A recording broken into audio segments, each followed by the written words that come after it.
my shit.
many times do we have to teach you this lesson, old man?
Put your body next to mine as we sway into the time. Oh baby, you are the mood. Ooh, you move me like nobody else. Yeah, I want you to myself. Oh baby, you got the groove. This my shit. Put your body next to mine as we sway into the time. Oh baby, you are the mood. Ooh, you move me like nobody else. Yeah, I want you to myself. Oh baby, you got the groove.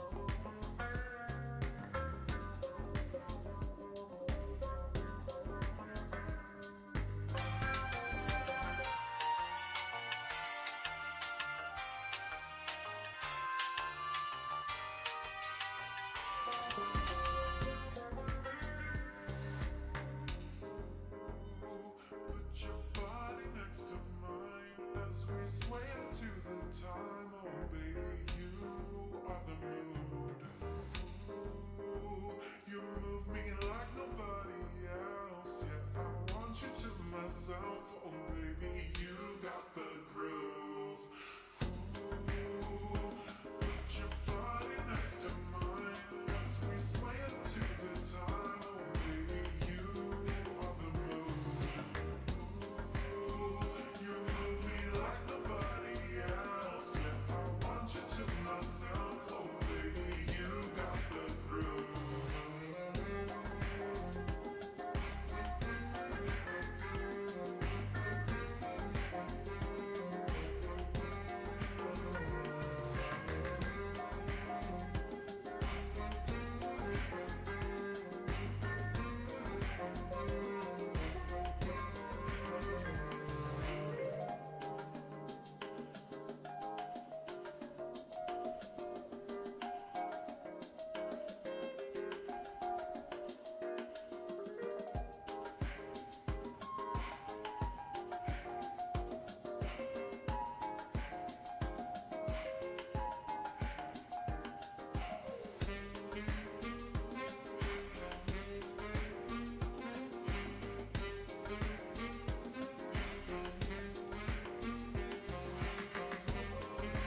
Victory Screech!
Crap.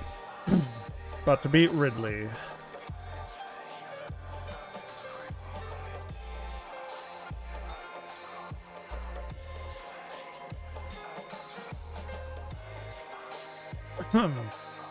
Wow, my microphone was not on that entire time. Cool. That's like an hour of just gameplay.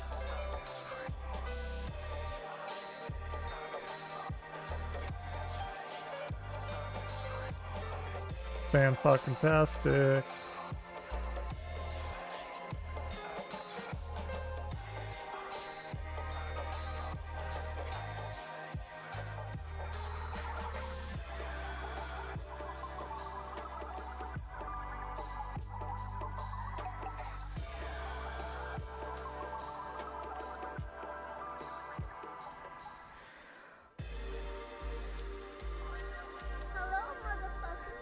I love that. I have no clue where it's from.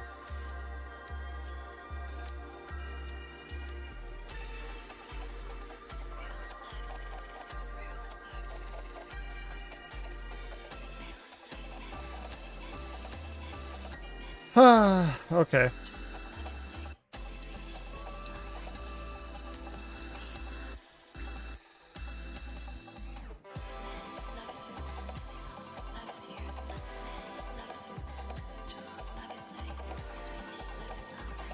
How are you gonna treat me tonight, Ridley?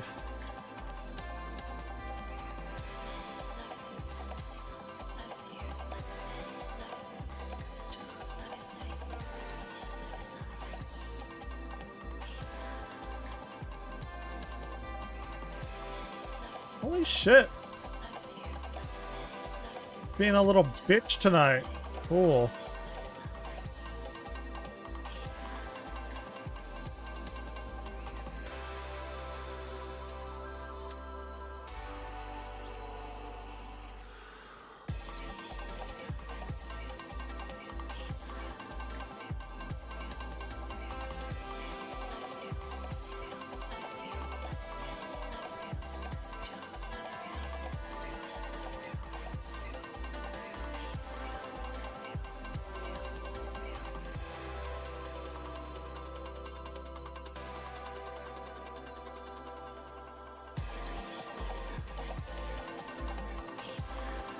Wow, I died. Okay. Well, that run fucking sucked shit. Alright. Unsuccessful tonight. That's okay, though. That's okay.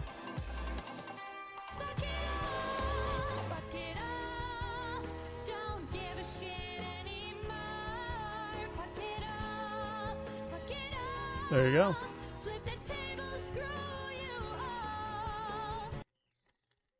Ah, yep. Okay. What are we doing now? I'm gonna watch some YouTube videos because there's some weird shit that I saw earlier. And now we're gonna go and watch it.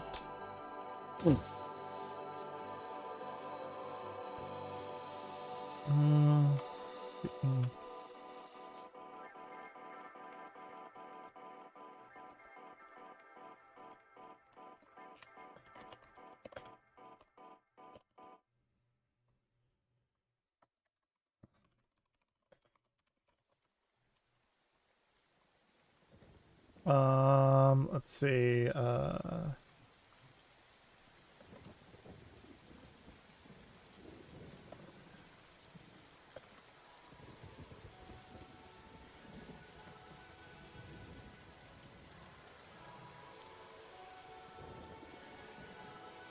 okay. Now we're gonna watch some weird fucking YouTube stuff. Please don't show my porn. Thank you, YouTube. I just came to say goodbye.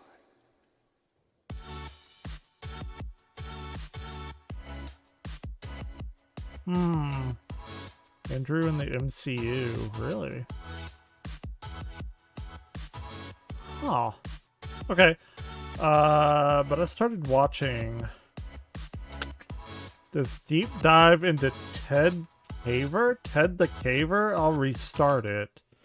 But this is some weird shit I've never heard. Vast array of real with you. One of the most intriguing parts about Ted the Caver. Ladies and gentlemen, when I first SOG and get 3 months for free just by using the link in our description. So again, head over to expressvpn.com/SOG and find out how you can join the world of private and safe browsing for 3 months, all for free. Hello guys and gals, me Mudahar, and Ted the Caver. Ladies and gentlemen, when I first started out my channel, it was all about creepypastas. I made a series called Haunted Gaming, and then it became just creepypastas, because to be real with you, one of the most intriguing parts about the internet to me has always been the creepy things on it, alright? And we've covered a fair bit of creepy stuff on this website. For instance, one of my personal favorites was the Alex from Tennessee thread. You know, I'm a huge fan of urban exploration creepy myths. Now, today's video comes at you all the way back from 2001. Now, back in the day, there was a site known as Angel Fire. Angel Fire is actually a service that's still actually available, owned by a service known as Lycos, and also Tripod.com. Yeah, Angel Fire. Angel Fire right Who doesn't now, you can literally make a professional website and build it. If you wanted to make a 90s Angel Fire is still website, around. this is pretty much where you're at. Now, of course, amongst this lies one of the oldest websites ever created. And that, ladies and gentlemen, is Ted the Caver. Back on March 23rd, 2001, Ted's Caving Journal was brought to the forefront. And this is a page that's still up to this day. Updated 5/19/01.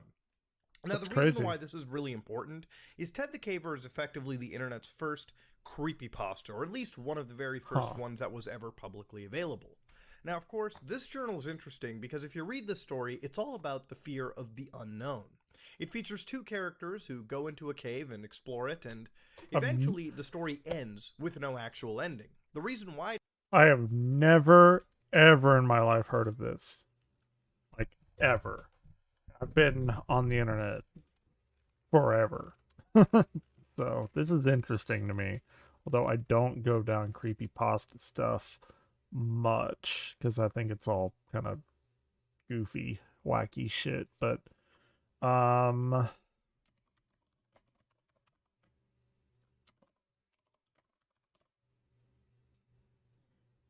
where is my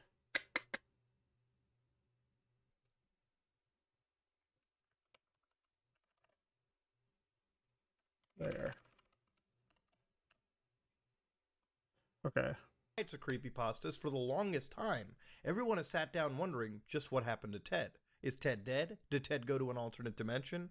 Hopefully we can find some of those answers towards the end of the video. But for now, let's jump into the page of Ted. Now, of course, the first image is looking at this interesting cave. Click here. So, of course, let's follow the thing. 3/23/01. Due to the overwhelming number of requests I have received to tell about my discoveries and bizarre experiences in a cave not far from my house, in 01, I was in 10th grade, which means that I was 15? I've created 14? this webpage. In Ted's case, he talks a lot about the cave, but also provides some images 15, as well, which really adds the extra fear to this creepypasta. Now, of course, the first thing that Ted wants to point out are 4 points. One of them, most of the pictures were taken with a Kodak.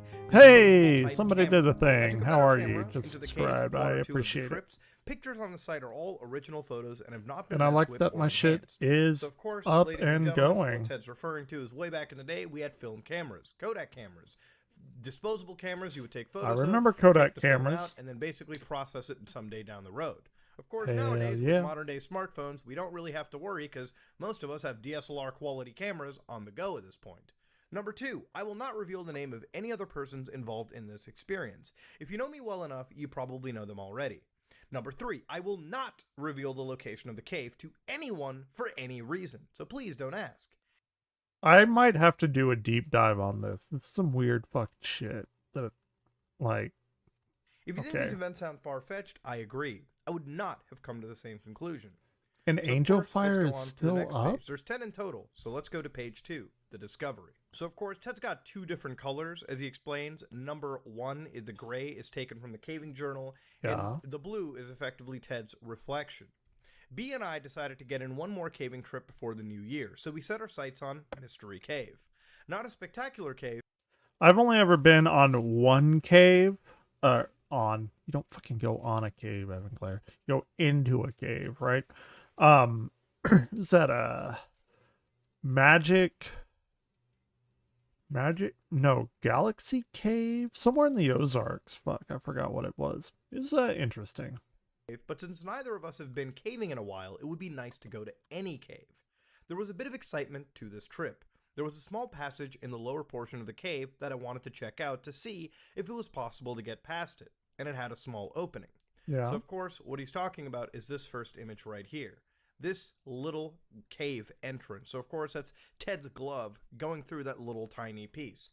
So of course you might be wondering, how does one get through such a small hole? I used my backup mini mag light and held it inside the hole to see what I could see. I was excited by what I saw. The wall around the hole was about 3.5 inches thick, 3 to 5 inches thick. It led into a tight passage. The passage had opened up a bit just inside the hole. It continued back about 10-12 feet in a small crawl space. After that, it seemed to really open up. Although we couldn't tell, this could be a virgin passage. Obviously, no one has passed through this route, but there could be a way into the passage from the other side.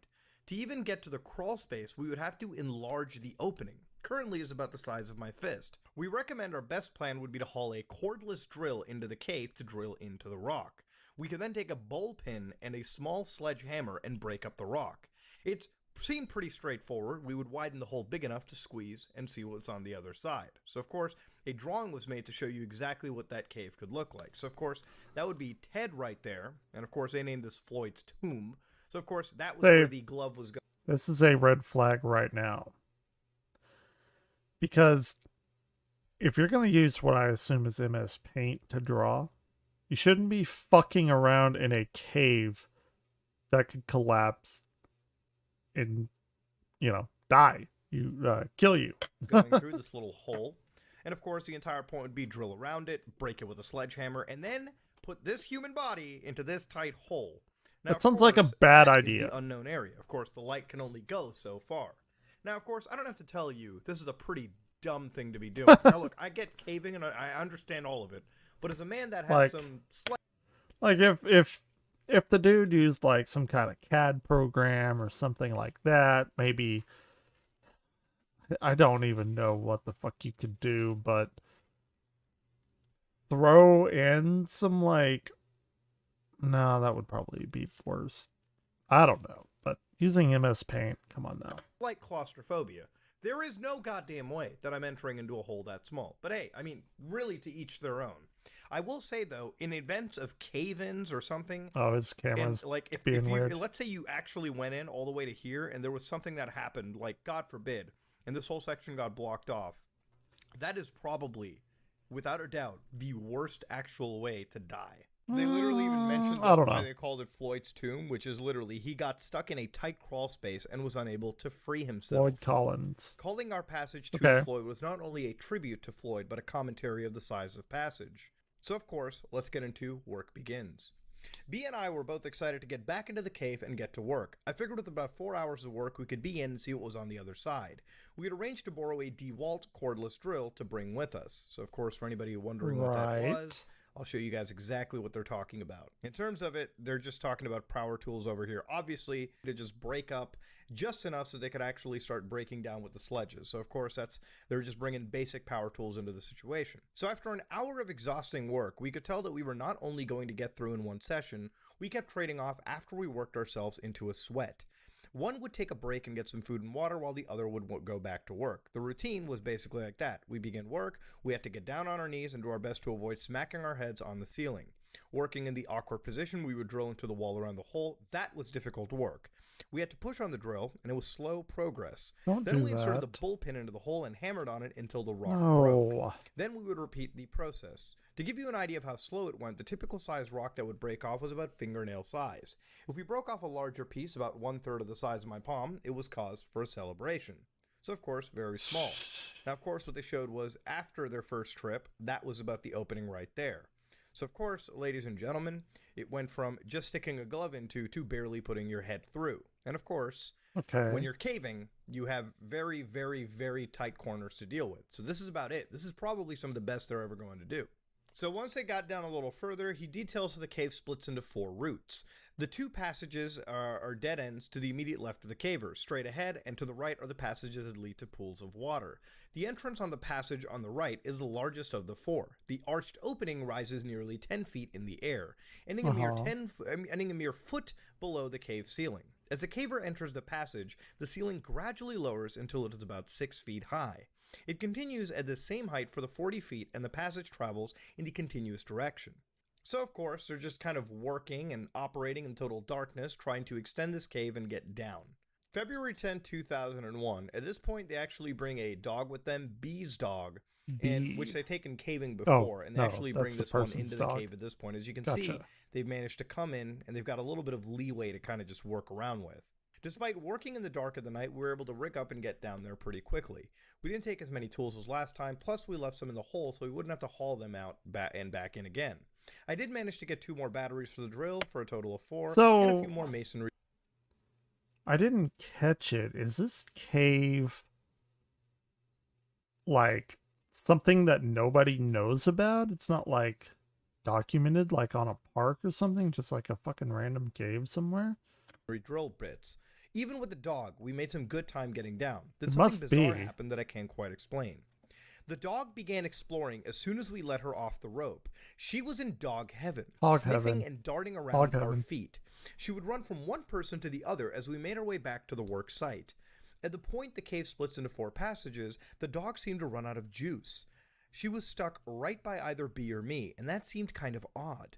As we progressed further into the cave, she would only stay by B. She seemed edgy, like she saw something she didn't like. As we approached the short drop-off before the hole, she stopped and would only come further after we coaxed her. The hair on her back stood on end. Finally, we got within 20 feet of the hole. She began to whimper and hide behind B. The tail was between her legs, and she was cowering down on the ground. Strange. I've seen her square off with dogs twice her size, but now she acts as if she's seen Satan herself. So of course, you know, when it comes to like paranormal stuff or really anything, dogs are just like are believed to have like a heightened sense, if you will. And that's why like when dogs start freaking out, like if a dog stares into the corner of this room like in the dead at 3 in the morning, it's probably gonna freak a skeptical person like me out. Like it's just not something normally. By the way, skeptical people like Mudahart, like myself, whatever, we still get fucking scared. We have goddamn like ape brains, right? Like we're not like emotionless robots, right? Like that I've ever seen dogs do. So of course they keep drilling more and more and more, and eventually they get to the point where they could start fitting the head through. So of course you can see some of the progress at this point too. The hole went from a glove, slightly bigger, and now we're at a point where, again... So did they not stick a light in to see even further? Because they're like, oh, we can't do that. We can't see how far the light goes. But now it's like pretty fucking big. So... a head, maybe just the tip of a shoulder can fit through. So March 3-4, 2001 is where they title it Noises. It took us 3 weeks before we got back to the mystery cave. Our attitudes have changed a bit since we first started the project. In the beginning, we looked at the whole thing as a fun adventure. Since the last trip out, we found ourselves taking a more serious approach. On the drive out this time, our conversation was a bit more subdued than before. Of course, obviously, given how the dog reacted last time, wasn't exactly something that I think they were, I think it became less cheerful. So at this point, to look at a tomb a little bit closer, you can see the sledgehammer to size. This is just enough for somebody to cross through, like an able-bodied person to start crawling in. Of course, that's about like 7 to 8 feet is what they're actually claiming in the thing. That's as far back as the light is reaching. So you can imagine at this point, crawling along this, what actually reaches to the end. Who knows? But of course, let's see what... Oh, by the way, we have a launch going on at 8 in the morning. So I'm going to be streaming until then. That's 8:33 in Eastern time, so it's going to be 7:30 here. Let's see what these two actually did. So where the noise comes in is right here. I was kneeling down and working the drill slowly into the wall at the time. I had my earplugs in, my safety glasses on, and was lost in my own thoughts. Suddenly, over the squeal of the drill wearing down the rock, I heard a strange noise. It was loud. I could hear it over the noise of the drill. even though I had the ears plugged in. At first I thought it was a drill bit doing its job on the cave. It would frequently complain by screeching and whining as we forced it into the wall. But this was different. It took me several full seconds to comprehend that this was coming from inside the hole and put not on the some bit. I stopped lower drilling music and yanked my earplugs out just in time to hear the most terrible scream I have ever heard trail off and echo into the darkness of the cavern. And this person was wide-eyed at the hole. For several moments I didn't move, nor did I breathe. I turned to look at B. Moments earlier, he had been lying on the rope bag catching a nap. Now he was standing upright, mouth open, and with a look of concern on his face. I turned and looked into the hole again, half expecting to see a demon face staring right back at me. Okay. Nothing was different in Floyd's tomb. So of course, obviously, they're hearing screams. Now, Spooky. at this point, yeah, it could be a demon, I'm sure, if you wanted to go the full supernatural route. Maybe somebody might have actually been into this cave and is stuck down there and they're screaming for it, but if that was the case, they'd probably be screaming beyond just, they'd probably be actually screaming out words just to ask for help. Yeah. But, you know, the way that sound works and sound travels, I don't know necessarily if this could have been the drill bit, maybe some weird echoing going on. But the point is, they heard a scream, Sure. a blood-curdling one. So again, there's two creepy things that have happened. This scream and the dog acting like super weird about it. So of course, February 13th, they opened up the hole just a little bit more over here. So again, they're doing some solid progress. Not enough to completely fit through, but they'll get there in time. So of course, at this point, you can start to see the hole has extended to the point where he can get at least the upper torso Fuck with all of minor that, scraping around the arms. Nah. And of course, you know, it still needs to Nah. be enlarged a little bit to get the rest of the body inside there. Gonna be a So of no. course, my journey into the tomb went Nope like from me, this. dog. After I twisted my hips into the passage, I took a few minutes to stop and work out a game plan. Most of the length of my legs were still outside the entrance. They were just dangling in the air. The tomb was still big enough to move my head around and even move my arms freely into position. It was larger than the rest of the passage, but not by much. Okay. It was like sticking your head into a box. Everywhere I looked there were rocks, and not too far from my head. Any sound I made was muffled and dead. The narrowest part of the passage is about 10 feet in. At this point I was about 3.5 feet in. At about the 4-foot mark, I would have to commit to whatever position I felt comfortable in, and stay that way until the 12-foot mark, at which time the cave started opening up. So of course, it seems like the deeper they went in, the wider it started to become. Sure. So of course, the final piece was when he started crawling in. Again, this feels a lot like that Metal Gear Solid 3 section after you fought like I've never pain. played I think the fear or the pain, MGS. one of them. And I think it's the pain. Except once, and I the died V-boss. immediately. And you're basically like crawling around the cave for a bit. This is what it actually really does feel like. So, yeah, I mean, in a narrow space like that, No. he's got his whole body in there. Anything Fuck could that. actually happen. Who knows if there's some weird, undocumented animal living in the background that could, like, just start eating your face off. I mean, this is one of those things where I don't understand it. I mean, again, to each their own, but I'm looking at this and thinking, just why? And of course, Just the why? infamous image everybody knows is this one of him in Floyd's tomb. So again, this is our character moving on through and through and through, and you can really see there's not much maneuverability going on. No, Like, the head at you're this point is yeah, pretty no. much stuck where it has to be. And No. there's like one side of his torso is moving up, and the other side is just constricted. So again, if you get stuck in here and there's something that happens in the back, this is how you die. This is the exact, like, this is your death position that you're already in. April 7th, 2001. So, of course, first How did thing, they get that here's a picture picture? of B with the pipe we made. I took a picture facing away from the tomb. weird. He is sitting on the rope bag that we used as a bed. So, of course, here's B sitting around into the cave. And, of course, this is where they're succeeding, okay? At this point, their cave adventure was a bit of a success. I took an oath. I made a vow. I would not leave the cave until I made it through the passage, conquer Floyd's tomb. This would be the trip. It had been a long time since we had been out to mystery.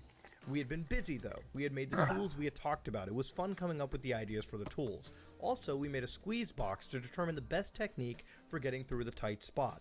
Plus, we knew What's a about how squeeze much box? rock we needed to remove before we could get through. We were excited to back out of the cave to finish our project. Our climb down to the passage took a little bit longer than usual since we had extra tools to carry. Once we got down to the passage, we immediately got to work using B's scraping tool. So again, they showed the first section of the passage almost laying down.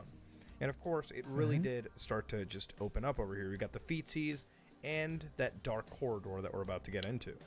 Fuck that, I asked man. B how far he No. thought I should venture into the new cave, in light of the strange events that had occurred. The screaming. The dog we weirded out. For the first time, he too toned down his enthusiasm as he remembered the noises. He slid the pipe through the tomb with a loosened tip on the end. He said I could use it as a weapon if I ran into an animal, or he also told me to make sure we could hear each other as I progressed through the cave. So, of course, they decided to go just a little bit into it, and they found some crystal formations. Just a tip. And, for instance, you can start to see, like, the crystal formations on the cave That's right cool. over here as they're deeper into it. The passage continues on for another 100 feet or so before the cave opened up a little. It was at the end of the short, straight segment of the cave. At the very end of the segment, the cave made a bend to the left and opened up into a room. Just at the point where the room began, there was a round rock that appeared to be leaning against the wall. This seemed odd, but singular formations are common in caves, so it is by no means unique.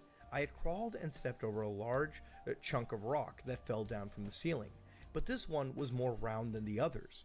Once past the rock, the room opened up into a height of about 15 feet. It was about 15 feet in width and about 30 feet in length. At the far end of the room, there was another passage leading straight out. As I entered the room, I had an eerie feeling. It was like the old saying that I felt like I was being watched, but again, the excitement of the new find faded, and the memories of the mysterious side of the cave crept back into the mind. Suddenly, I felt very alone. Fortunately for my ego, I was nearly out of time and had to back out to B before my half hour was up. I took several pictures of the room. I was going to get a feel for how long the next passage was when something caught my attention. On the left side of the room on the wall, about eye level, I discovered what appeared to be hieroglyphics. It was a strange drawing that almost appeared to be just part of the rock coloration. It looked like very crude representation of people standing below a symbol. And at this point, they were like, obviously anybody's going to be pumped. It's like you discovered older civilization stuff. So here's the drawing in general. They saw this, and this is, why didn't he take a as picture? I can say, is what believed to be the Blair Witch situation. So if you don't know the Blair Witch, it's a story from, I believe it's like the Jersey Pine Barrens, or like just the eastern coast, if you will. Basically, you go into the forest. If you've watched the movie, you understand the Blair Witch is this character. You know, they go into the forest. They have the goddamn map. All right, they find these like little things hung up by trees, these little stick figures. And once you start seeing these trees, you're not getting out of the forest. The Blair Witch is hunting you down, and you're basically dead. So of course, the last picture was this one right over here before they entered the room.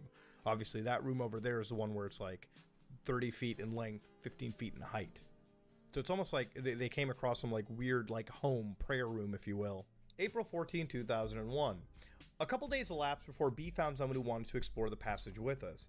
B told me he talked to a few other people who couldn't make it because of scheduling conflicts, so they actually added a new person who's known as Joe. Joe, B, and I set out early in the morning to make sure we could spend all the time we wanted in the new page. Joe is a rather thin caver who had a lot of experience in caves. He said this might be the tightest squeeze he's been in, but it didn't bother him. He knew that physically he would be able to make it, since I was bigger than him and I made it. He was just as excited as us to get through and get caving. Maybe more. I couldn't believe how easy Joe slipped through the passage, said it was tight, and it sure didn't look like it. I told him how far to go and how long it would take, and then I sent him on his way. Now at this point, they sent Joe into the cave alone, and after a while, B went into the hole and started yelling for Joe. No answer. Not surprising. You can't just hear each other when you are that far apart in a cave, when you are very far apart. We nervously awaited any sounds, good sounds that is, Joe-type sounds. The 20-minute time limit we had set passed. Then 25 minutes, I had no desire to climb back through the squeeze. Wait, so Joe is the one that they sent in there. Wait, hold on, did I miss something?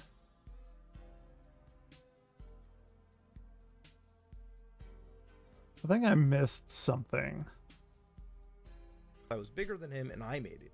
He was just as excited as us to get through and get caving. Maybe more. I couldn't believe how easy Joe slipped through the passage, said it was tight, and it sure didn't look like it. I told him how far to go and how long it would take, and then I sent him on his way. Now at this point, they sent Joe into the cave alone, and after a while, B went into the hole and started yelling for Joe. No answer. Not surprising. You can't just hear Joe each is other in when there. you were that far apart in a cave, when you were very far apart. We nervously awaited any sounds, good sounds that is, Joe-type sounds. The 20-minute time limit we had set passed. Then 25 minutes, I had no desire to climb back through the squeeze. My head was still throbbing and the squeeze looked tighter than ever. Still, I knew I was going to have to make sure Joe was safe. Just as I was getting prepared to go back, though, I saw a light deep in the passage. Joe, I called out. Nothing. Joe, still no answer. The light got brighter, and I could hear the noise of someone crawling across the broken rock that lined the cave. "No, you okay, Joe?" "No," was his weak reply. Joe basically said no. Now, of course, they asked, "You okay?" Spooky. And Joe was his very weak reply. Boopy. When he got to the other side of the tomb, he said he was not feeling well. He quickly took his gear off and put them in the bag so we could pull it through.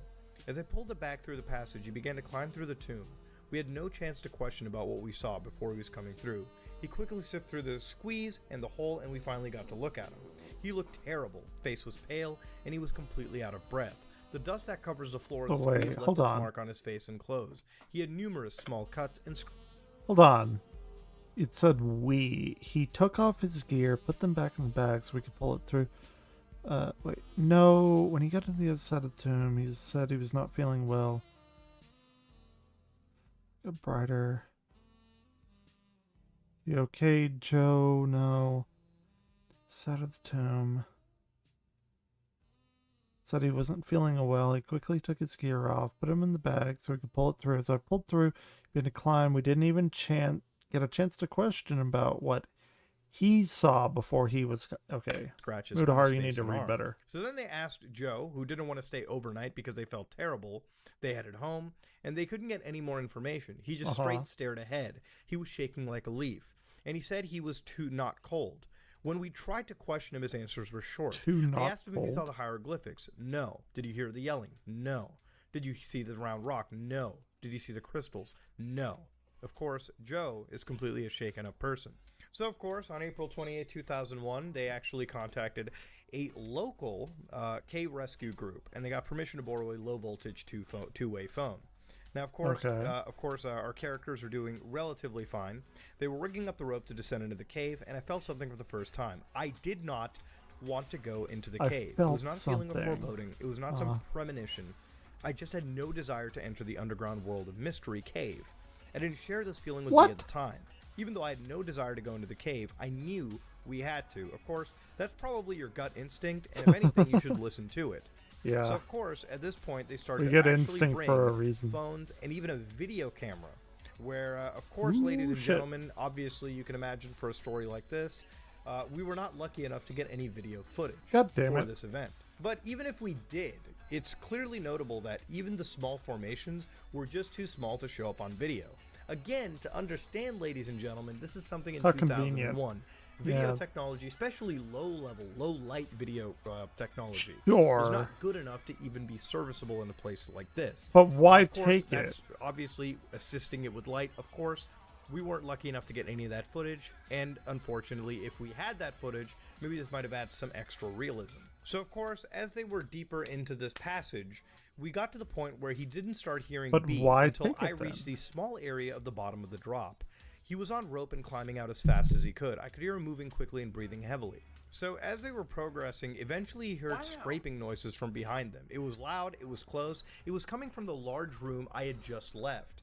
I wheeled around to face whatever had made those noises. When I did, I lost my presence of mind and stood up at the same time. Crunch! My helmet crashed into the passage ceiling. My light broke and I was buried into a heavy darkness. Pain shot through my neck and back down my back, into my back. The helmet had protected my head, but my neck was nearly numb from the impact. Fear enveloped me and my knees began to weaken. Wait, what? I'm trying to listen. When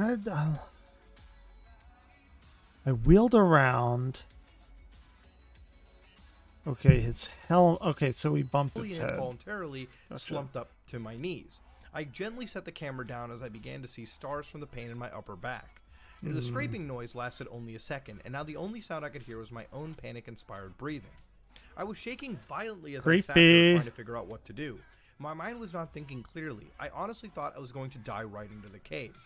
And of course, he was wondering what B would ever do to figure out. And then he realized I had a phone.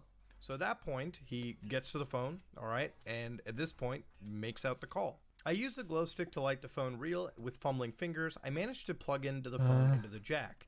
I put the phone in my ear and heard nothing. The usual beeps to indicate connection with the other phone were not there. Terrified, I pulled the phone from the jack and reinserted it. Again, silence. The line was dead. What could have happened to it? I just talked to B.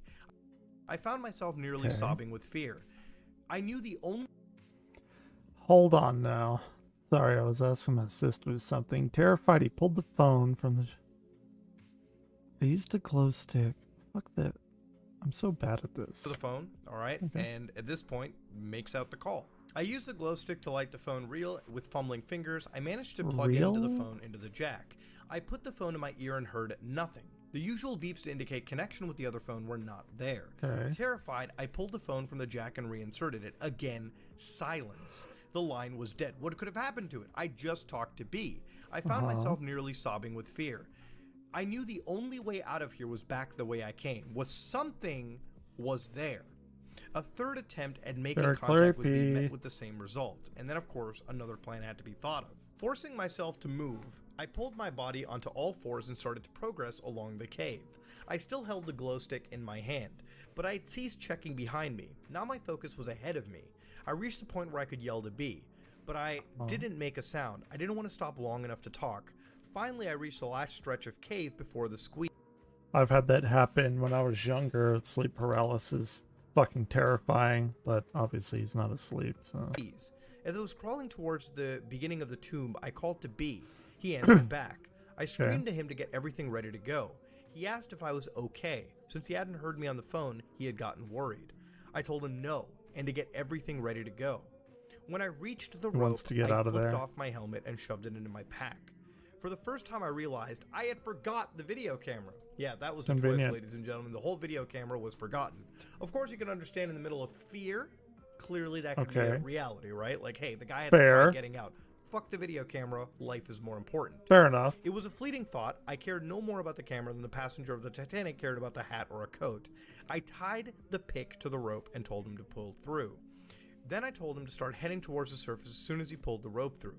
He asked why, and I screamed that there was something in the cave with us. Just as I started into the squeeze, I felt the wind in the passage increase, and with it the most nauseating stench I'd ever experienced. Damp, rotting, rancid, putrid death. And I almost started to dry heave. This time, through the squeeze, I had no regard for the tightness of the passage. I was scraping my face, ears, arms, and shoulders. Every inch of the squeeze meant numerous scratches to my body, but I barely noticed them. My back was nearly paralyzing me with pain. Once again, I felt the rising need to vomit because of the odor being delivered into my nostrils by the breeze. Halfway through Floyd's tomb, I took a break to catch my breath. I was approaching exhaustion and my respiration rate was through the roof. So, of course, towards the end, we had gotten to the top and we had actually come free out of the whole, Floyd's tomb. So, of course, ladies and gentlemen, it's amazing how a person's state of mind can alter the perception of time. I'm sure it only took 4 or 5 seconds to sever the rope from the tree, but it seemed like an hour. When the rope was cut, the knot fell to the ground. While the end of the rope zipped across the rocks and over the edge of the cliff, the speed of it causing a humming noise as it went. As soon as the rope was cut, B let out a cry. He dropped the knife and fell backwards. Watching the rope fly over the edge brought the feelings in the passage back to me. I got up and headed towards the truck, and I noticed B was laying there, wide-eyed, staring at the point the rope disappeared. I called to him, which seemed to break his trance. He got up and hurried away from the tree. The cave, the nightmare. Neither of us said a word all the way home. And of course, the epilogue, which is the last page, 5/1901, is all the thoughts of our friend Ted. Now, of course, that's where it all just pretty much ends. So nobody actually died in the scenario. Ted and B got away from the entire scenario. Now, of course, nobody died. Ted and B survived that entire ordeal. Although, you have to wonder what's actually down there. One of the beauties about this creepypasta is, again, the mystery of the unknown. That's fair. Obviously, they heard screams. They smelled putrid death. And, of course, the dog definitely had some supernatural feelings going down into the cave. Now, of course, to understand, even their friend, Joe, was traumatized from this entire situation. And was very quiet coming back out of it. Clearly, whatever's in there could either be some demonic presence, could either be an actual animal that's actually out there to hunt you. Who knows? But the point is, Ted survived barely coming out of there. To the point where whatever Ted was going up against, he had no chance of winning down in its domain. Now, Ted the Caver is actually a completely real story from what we know, and the only actual interview that I could find with the actual original author, the actual Ted, was from a YouTube channel known as Nick Boda, currently sitting at 1.5 thousand subscribers. This whole interview has less than 10,000 views, and I figured one of the first original creepypastas definitely deserves more. So if you actually want to know about the thought process, the actual, person behind the actual story, this is the interview you definitely want to check out. So yes, the true story of Ted the Caver. I do want to check that out. Creepypasta history. And history indeed, because this story did become one of the original creepypastas that ever came out. And of course, to understand, this is a real story built out of Ted's actual caving journal as well, too. And of course, they discuss the movie that later got released on Amazon Prime through streaming, and of course, the actual mentioning of the cave itself, Never which is even located seen near that. Interstate 80, right near Windover, Utah. So let's actually look closer into this location itself. Of course, there's one video of the Tampanogos Cave by the National Park Service that sort of comes as the closest possible location for this place, for this actual location, for the Ted the Caver story. Again, is it real? Who knows? Because it's Mystery Cave and it was never actually dug into or detailed, we'll never actually know where Mystery Cave really was. Of course, in this case, Is that guy still alive? Because Ted the Caver is an amazing creepypasta and one of the original ones, it's been the draw of tons of internet sleuths all over. One of them is John's blog. Now, this is a post from September 17th, 2009. And what's important about it is John here actually goes out and looks into it and basically calls it the Interstate Cave or Freeway Cave. And it's part of the Timpanogos Cave Network, which is in the Wasatch Mountains in the American Folk Canyon near American Folk, Utah. Now, of course, he actually does provide a map in this case, and we're going to look at that real quickly. Of course, accessing the map is not so easily, even if it's on a government site, because it doesn't exist. But because we have the actual URL, we can go back to the Wayback Machine and figure it out from there. Hell yeah. Now, this downloads an Interstate Map PDF, which actually shows us profile view west. Now, this is the actual map that's been created. Now, it's scaled from 0 feet to 200 feet. What's important about this is you can see the Interstate Cave right here. But if we actually zoom closer to Gypsum Passage, you can see that this is where Floyd's tomb begins. So it's an actual location provided by the actual government sites right over here. So Floyd's tomb, and this is actually a real place. And of course you can see DeWalt's Dig, which DeWalt's Dig is actually referenced in the story when they actually mentioned the DeWalt drilling machines that we saw earlier. But of course, what's important is this is where the actual cave spreads into 4 different locations. In fact, you can even see, according to the story, that there's water lines out over here too. So this is actually a real location that one can actually go to. So that part of the story is completely real. One of the other beautiful things about the internet is the amount of blogs that exist. So this is one from Utah Caves, all on blogspot.com. This is from the Interstate Caves, where you can see some photos of what they're exactly referring to. And some of these give some striking resemblances to the photos we saw from the Ted the Caver story. What really gets into it is the story of possible plagiarism. Now, being the first creepypasta that we found on the internet, it became a bit of a controversial story, and one that I don't really see talked about too much, where it seems like the Ted the Caver story could possibly be stolen from another author. Now, to understand the context behind this possible alleged plagiarism claim that's been thrown around, you have to really go back in time and realize this is a story with no ending, a cliffhanger. So, is that real? I don't know. Right now, I'm tossed up 50-50. I mean, I don't know about all the screams and shit. Doesn't matter if I think it's real or not. Whatever happened, happened, but...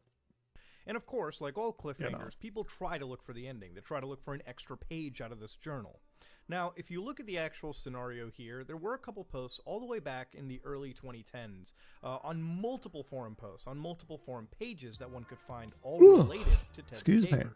One of them was on AboveTopSecret.com, and Above Top Secret is actually a site that we've seen from time to time on our deep web browsings. But of course, Ted the Caver, Have You Heard? This is a multi-page thread.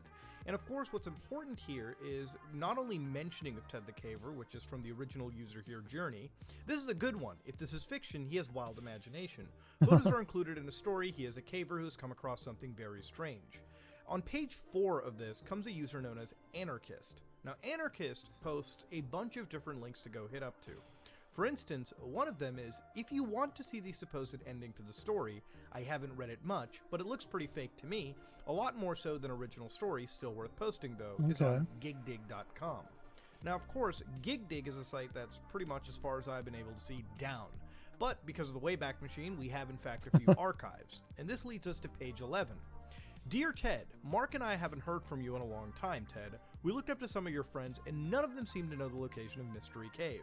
After asking around and offering the description of the cave from notes you posted on your webpage, we finally found someone who knows of such a cave. Really? He and Mark set out searching for you, B, and Joe. After navigation of the directions you gave of your webpage, they found a place that resembles the area that you and B had worked so hard at opening.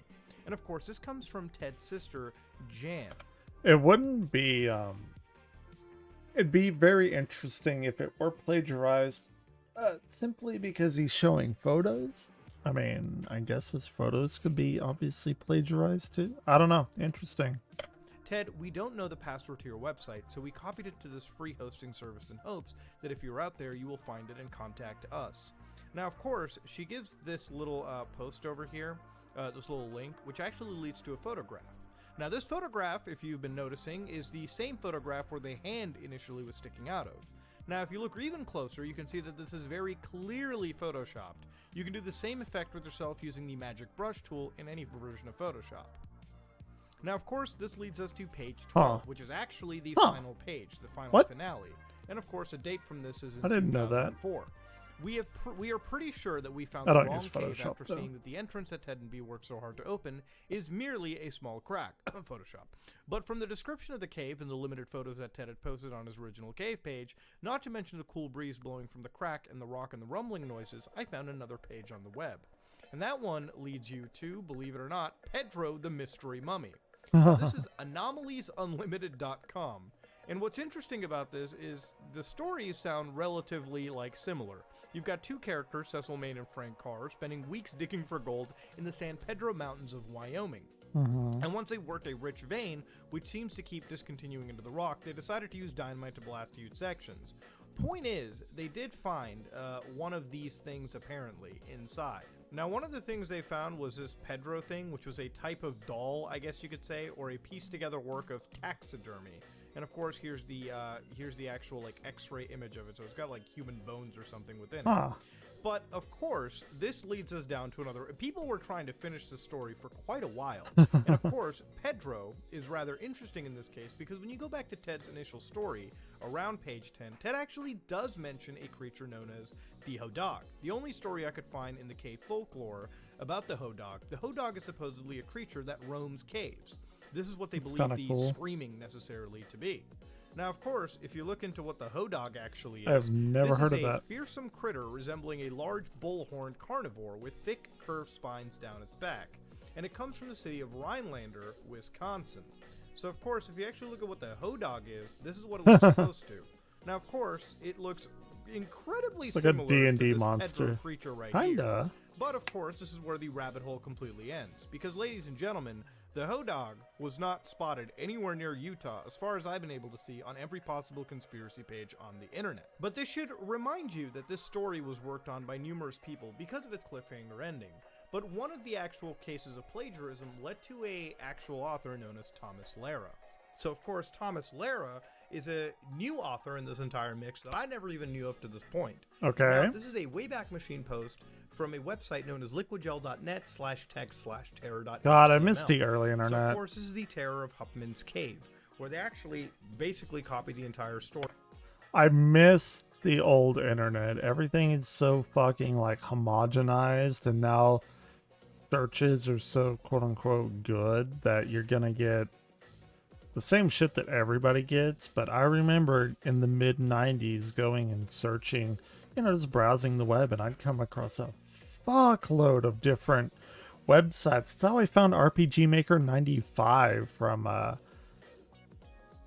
can't even remember the guy's name, but damn, that introduced me to RPG Maker and a little bit of programming and game development, so that's pretty fucking cool.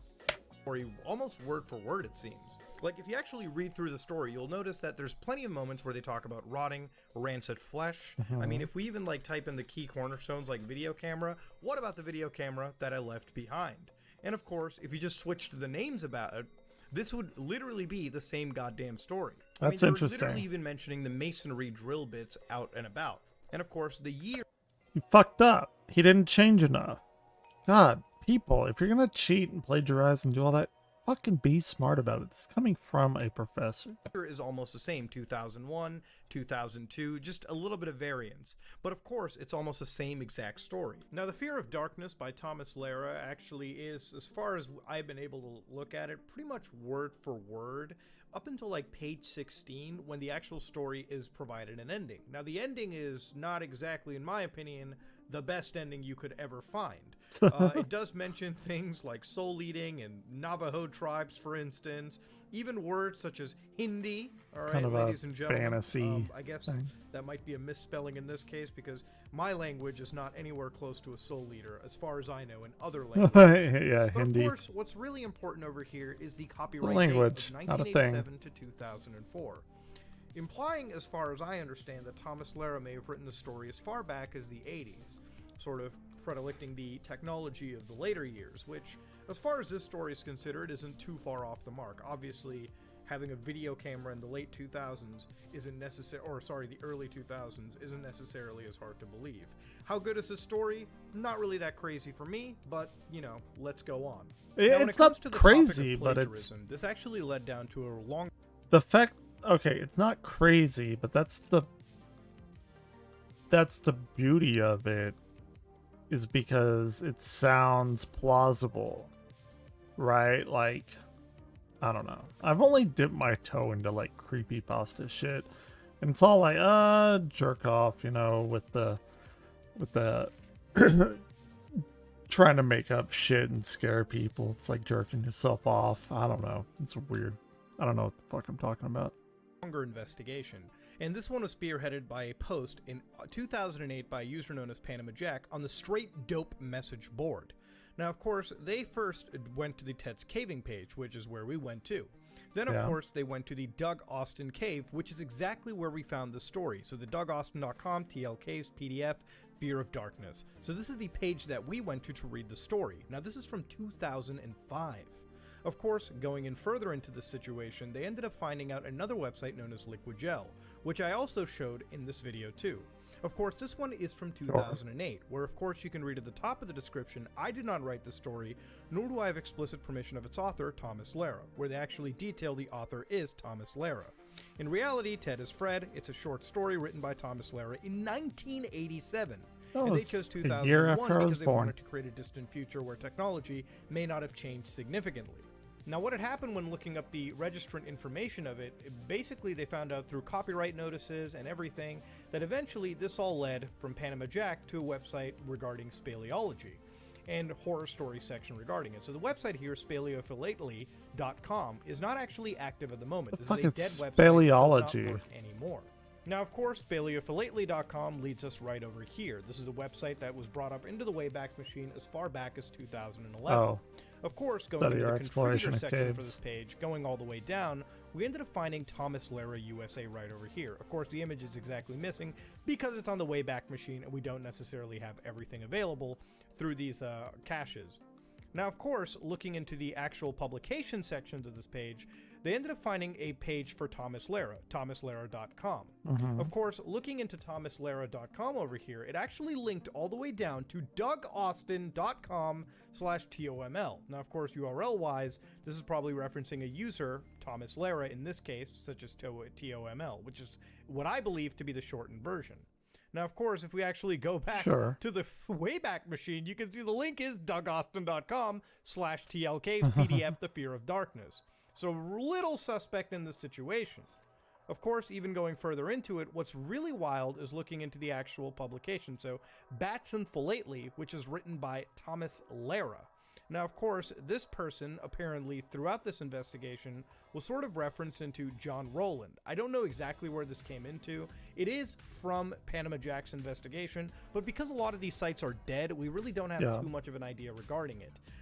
Unfortunately, that I couldn't dig up because of how dead some of these pages were. But we did find Ted the Caver's copyright, which was created in 2001. This is where we ended up finding out who the actual Ted was, and it's the same Ted that I believe was being interviewed by that same YouTuber I showed earlier on in I'm this gonna video. watch that after Now we're this. gonna return to John's blog to get the final word, really, regarding this entire story, so let's head on back. The story is true. I happen to know B and his dog. Alright, this is posted on the National BAWG. Speleological Society discussion board on 11/25/04.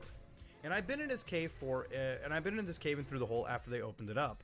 The passage continues on for over 140 feet, with a possibility of breaking into a side cave at the end. It was mainly walking passage after the initial tight crawl. The passage goes directly under the state, both directions in all four Interstate. lanes. I suspect that what those weird, odd sounds they heard were semis moaning over and probably at one Could time be. a tire screeching to a halt or something similar. Some Filtered smart through the goat bedrock, the thinking. sound can be distorted enough to have the otherworldly effect. I heard the booming and odd sounds, and it is, in my opinion, definitely the interstate traffic. So, of course, Okay. I guess they're trying to say the screams are weird noises, or in fact, just traffic. The survey team and I did not know about the events until we were done with it. The survey team and I did not know about the events until after we were done with it. Nor did we notice an odd Blair Witch type marking on any of the walls. Huh. It's one of the tightest crawls that I've ever been with. So of course, at this point they asked, allegedly, one of the authors, Ted themselves, about the actual story. I guess it's time to add my 2 cents into the thing. I'm the original author, I created the story on my own, and copied no one. I will explain the details of the creation of the story in a moment, but first let me say, wow, I am still thrilled and amazed by all the discussion that my story has generated. I was unaware of just how far the story had circulated until Yvonne contacted me a few weeks ago. And I was aware of how many people had visited my website, the Angel Fire site, because of the counter on the site. I want to thank everyone who took the time to read the story, and I hope you enjoyed it. It took a long time to write, and even though there were a few things I would change, I am happy with how it turned out. The recent events leading up to this post are as follows. I was contacted by my friend Brad, the B in the story, a few weeks ago concerning an email he received from Yvonne. He mentioned that Yvonne was seeking the author of the Caver Ted story in order to obtain permission to translate into French. I gave him my approval to pass along my name, email, and phone number to her. I began by giving everyone an outline of the creation of my story. Most of the following is what I wrote to Yvonne. So of course he's going to discuss how the proof of authorship belongs to them. Between 1999 December and February of 2000, Brad and I worked on a passage on Freeway Cave. We made numerous trips and spent many hours of So it hard work was before Freeway we were Cave? finally able to get through the opening and into the new section of Cave. Okay. During the course of our adventure, I kept a caving journal and documented our activities surrounding our attempts to be the first people to enter this new passage. Since we were giving friends and family members updates as we worked, I thought it would be a good idea to put my entire journal up on the webpage. So of course, I thought then occurred to me it would be fun to embellish the story a little. From there, it was a short leap to simply creating a work of fiction based on our experience. I felt like the internet was a perfect medium for my idea, and that's what I set out to do. For the next year, I worked on my story, off and on. Sometime in April 2001, I posted the first few pages. After that, I added them as if it was happening in real time. To summarize the That's fact versus interesting. fiction discussion about the story, let me say the parts about the digging and passage through Floyd's tomb are for the most part true and taken out of my caving journal. I intentionally altered a few details of the cave, but as has been mentioned, it is accurately described Freeway Cave, Floyd's tomb, and the passage known as Gypsum Passage on the map. So again, what he's referring to is this gypsum passage right here. Of course, this like little narrow area. So that's Floyd's tomb, and of course it opens up into DeWalt's dig. The supernatural aspects of the story are all fabrication, pure. Okay. Even the rumbling that both Dale Green and Rolf Powers mentioned exists in the cave did not inspire the story. So again, no supernatural. Interesting. Dog was not spooked. There was no demonic presence. We all just got played. What I learned about the discussion on the forum, I did some digging and found other sites discussing the story. As I read all the different comments about the story, I was greeting at the variety of opinions expressed. Some people liked it, some thought it was long and boring, some thought it was creepy, some thought it was too far-fetched. The negative comments don't bother me. That's life. Although I will not likely, at least not immediately, post on other forums, I will definitely defend my story on this one, since it involves caves and caving. I would like to begin with the most obvious evidence, the cave itself. It is clear to anyone who has been in the cave that the story accurately describes Freeway Cave. Even using the map, a guide, one can see the description resembles the cave. Which are the odds someone would have written such an accurate description without seeing the cave? obviously, yeah, when you look at the map over here, it does in fact open up, and it does in fact lead to multiple paths. So is this... And of course, those paths do have water at some point, and you can see according to this map that there would be some areas that would serve as rooms, if you will. Obviously, supernatural stuff is I want to see but the that description of map. the I actual don't mapping understand was what not. is actually Now, happening did Thomas here. Lara see all this in a crystal ball and write about it accurately, or did somebody swipe my work? When the 1987 version surfaced, it took all of 15 seconds of reading to recognize it was definitely my story, with a few changes made. I figured I would read it and see if there was some way that I could prove he copied me. But it was difficult, since 99% of what he wrote was copied verbatim from my story. There's not much to go on. But I did find a few interesting things. Granted, this is a little more than circumstantial evidence, but it starts to add up, and I'll try to be brief. Isn't it an incredible coincidence that the story mentions a friend who likes to cave, was injured in the climbing accident, was told that he would never walk again, yet managed to beat the odds, and through hard work and determination, not only walks, but caves, though with some difficulty, and I have such a friend. His name is Brad, and the story is true. The dog we really took into the cave to check out the passage was real. I'll try to dig up a photo of him in the tomb. It was a Jack Russell. The Lara version switches to an Australian Shepherd. Hardly a dog to fit it in the tight squeeze. Absolutely true. On page 15 of the Lara version, he mentions the tools we invented and created. True story. For part 1 of evidence, I refer you to the photo of Brad. And of course, this is Brad right here. That's a little bit of a big boy. For the second part of the evidence, I humbly call upon Rolf Powers. On our last trip to the cave, we did not take the pipe wrenches that were necessary to dismantle the tool. Consequently, we left in the new passage. Rolf, when you mapped the passage, did you find the tool?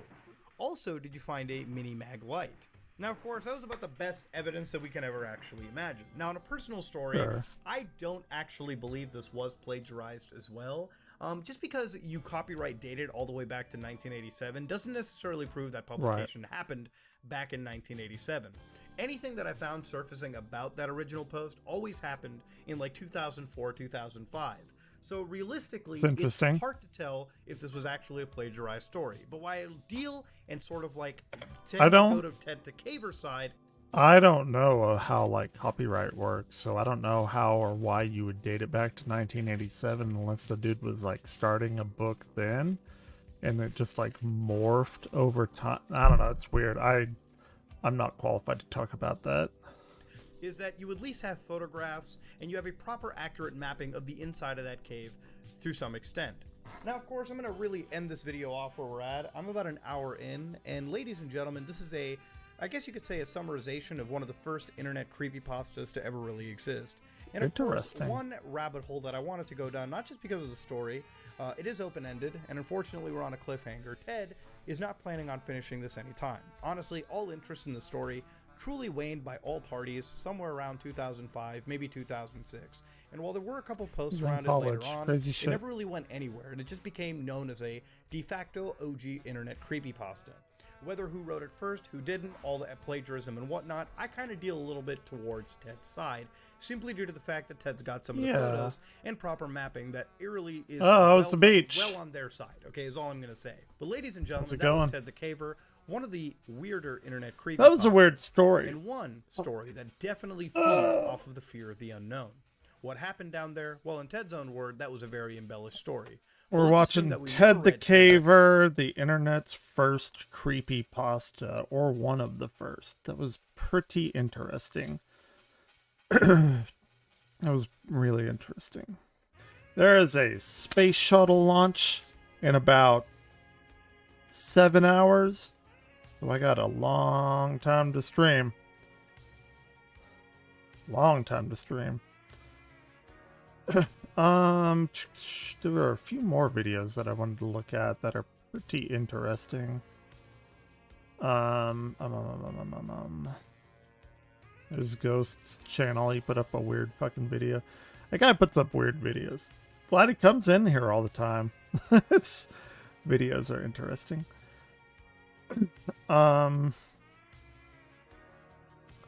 Let's see. What else was I gonna watch? I watched the Amish police chase. I watched that. There's something else though that was pretty interesting. I was gonna finish Gamer from Mars. Oh no, Gamer from Mars had something.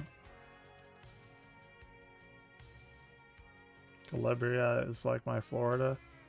What do you mean, like Florida, man? Like crazy people live there? Or are you talking about like the weather or something? Okay. Amanda Todd, I remember following this story. This is a very messed up story. And the internet is a terrible place. Good evening. Thanks for being here. We begin tonight with a cry for help heard around Oops, that's not what I wanted to do. the world, but heard too late. Her name was Amanda Todd. She was 15 years old. In 2012, a story of a teenager took the world by storm. What That was when I graduated grad school. kind of person bullies a vulnerable child online? Relentlessly harassed online, she was pushed to her breaking point with no one around to help. The internet can be a very dark and Yeah. dangerous place, a That's reality the so family of messed BC up. teenager Amanda Todd lives with every day. And for the past decade, her harasser has remained Damn, unpunished Art! for his crimes. Looking That creepy. is until now. Interesting. By See all what you got. accounts, Amanda Todd was just an ordinary 7th grade girl living in British Columbia, Canada. She was 7th grade? That's like, let's see.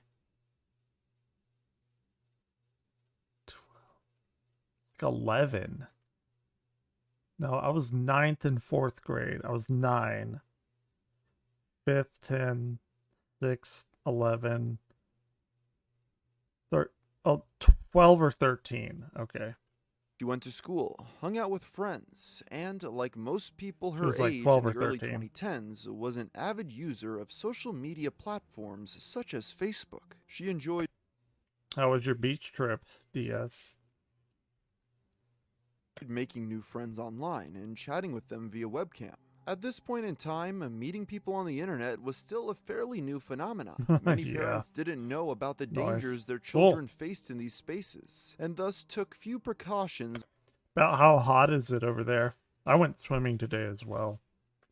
Earlier. Way earlier. Like 6 hours ago. when it came to their safety. Because of this, naive youths like Amanda were easy targets for predators. These strangers My sister used to get online when she was a teenager, and she did some weird shit. Like, she could have been her. My sister was meeting all kinds of weird fucking people. It's pretty hot. Yeah. It's actually, here in Texas, it gets really hot. It's like, what, y'all use Celsius, right? So then, like, here in Texas, what's the conversion? I think it's like 45 Celsius or something.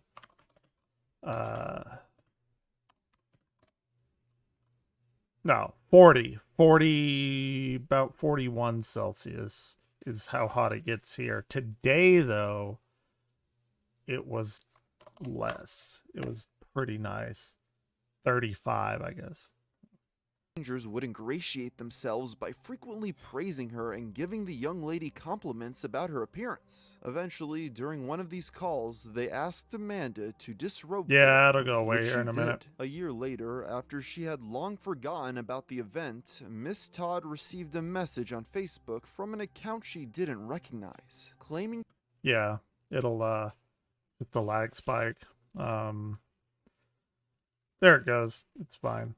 You could probably refresh my page and it'll get you up to speed with no lag. Nope, maybe not. I don't know. It's green. It's green. It says good connection now. So that'll probably work. to have a nude image of her. He then went on to ask her to Oh, quote-unquote yeah. put on a show for him, threatening to expose the photo if she didn't. And just to prove Yeah. he was serious, he listed off Amanda's school, home address, and the contact information for all of her friends and family. That's right. He got hold of a nude photo from her. I forgot about that. Really, in hindsight, if he did that, he would be charged with child pornography. What a that is a tragic case. because he would have instantly been found out and be charged. Feeling as though she had no other options, the teen did as she was told. A few months Wow. later, Amanda was awoken to a knock on her door at 4 in the morning. When she went to see who it was, she found the police standing on her front porch. Apparently, the photo the man had been blackmailing her with had leaked and was spread to people throughout her community. The poor girl was no longer able to show her face in school. Everyone she used to see as a friend now mocked and ridiculed her as they all shared the image amongst themselves. Because of this, Amanda's family decided to move to a new location. Amanda herself began experiencing severe anxiety and depression. It got so bad, in fact, that she turned to drugs and alcohol, which only worsened her mental health. A year after this, Amanda had finally settled into her new setting. She enrolled in a new school, made new friends, and had been able to put the past behind her. However, just when the adolescent's life was returning to normalcy, her stalker resurfaced, telling his victim, people are so messed up. I mean, the internet's great, but I don't know. Has it done better for more people? Or has it made people's lives worse? I don't know. That he had once again collected all of her personal information. Not only that, he created a new Facebook page using the nude image of the underage girl as his profile picture and sent friend requests to all of her current classmates. How did he not get arrested for child porn? How? Like, that should have been the easiest slam dunk arrest ever. This caused the bullying to start up all over again, driving Amanda even deeper into social isolation. With nobody to turn to and drugs and alcohol doing little to numb the pain, the teenager began self-harm as her last form of solace. Amanda was The alcohol didn't do... The alcohol, coming from quite literally an alcoholic, the alcohol does help. It numbs the pain for a little while. Of course, you're killing yourself while you're doing it, but it worked better than therapy and meds. So, I don't know. Hot take. I've been there. I'm kind of still there. So. Once again transferred to another school, which did seem to help. The bullying stopped, although the trauma of the last few years had left her uncomfortable with reaching out and becoming friendly with new people. But it was around this time that she began reconnecting with an old male friend. As they talked, he claimed to have a crush on Amanda despite the fact that he had a girlfriend, and invited her over to his house while his significant other was on vacation. Oh, he cheated. Where was she? Amanda Todd. Location? British Columbia. Ew. The love-struck young girl agreed, and the two became intimate. For the first time in years, Amanda thought she had found a real human connection that made her happy. But she was brought crashing back down to earth a week later, when she was confronted at school by the girlfriend of the boy she had been with. The angry teen girl verbally berated Miss Todd, and a crowd of people all gathered to watch. One of the spectators then called for the girl to punch Amanda, which she did several times before teachers finally came to intervene. Once the fight was over, Amanda hid out in a ditch before her father. Love can be some of the worst shit anyone can ever experience. I am absolutely fucking broken from it and will never let that happen again. Father arrived and took her home. This was rock bottom for her. You got a tan and beach slippers and now you have to... That's pretty funny. I don't get tans. I burn, sadly. But you're in Italy, right? Y'all have generally darker, like olive colored skin, right? So you can probably take it quite a bit. As she was once again humiliated in front of her entire school. this time by a crowd of peers cheering on the Gosh. assailant. Amanda saw no way out. She had tried over and over again to start her life anew at multiple different settings, That yet each attempt had sucks. ended the same. In her eyes, she had only one option remaining. When she got back to her house, she headed to the laundry room, Yep. grabbed a bottle of bleach, and tried to end her own life then and there by taking a swig. Thankfully, though, yep. her father found her in time and rushed the teen to the Yep. hospital where she was able to recover. Although physically stable, her mental health was no better. She was Yeah. once again moved to live with her mother, but people sent constant reminders of the event Oh. to her on Facebook. She was, her well-being was at an So she was also a child of divorce. Yeah, that can do it. And going through puberty at the same time.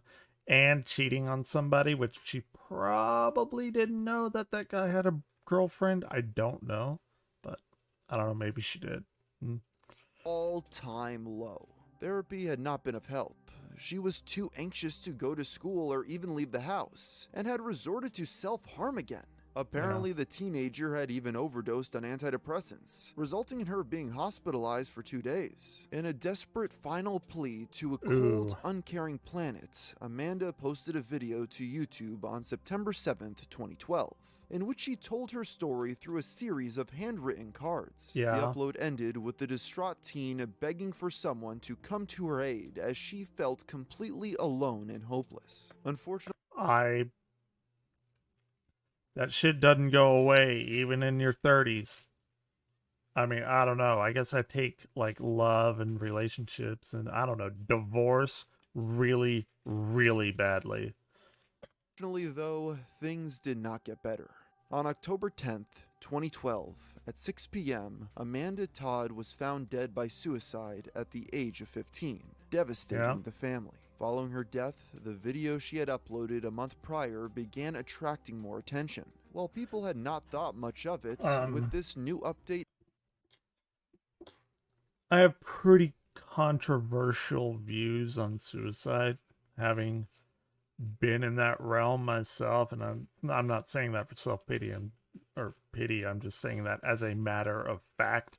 I have been there, and being there, you know how fucking terrible it is. And I'm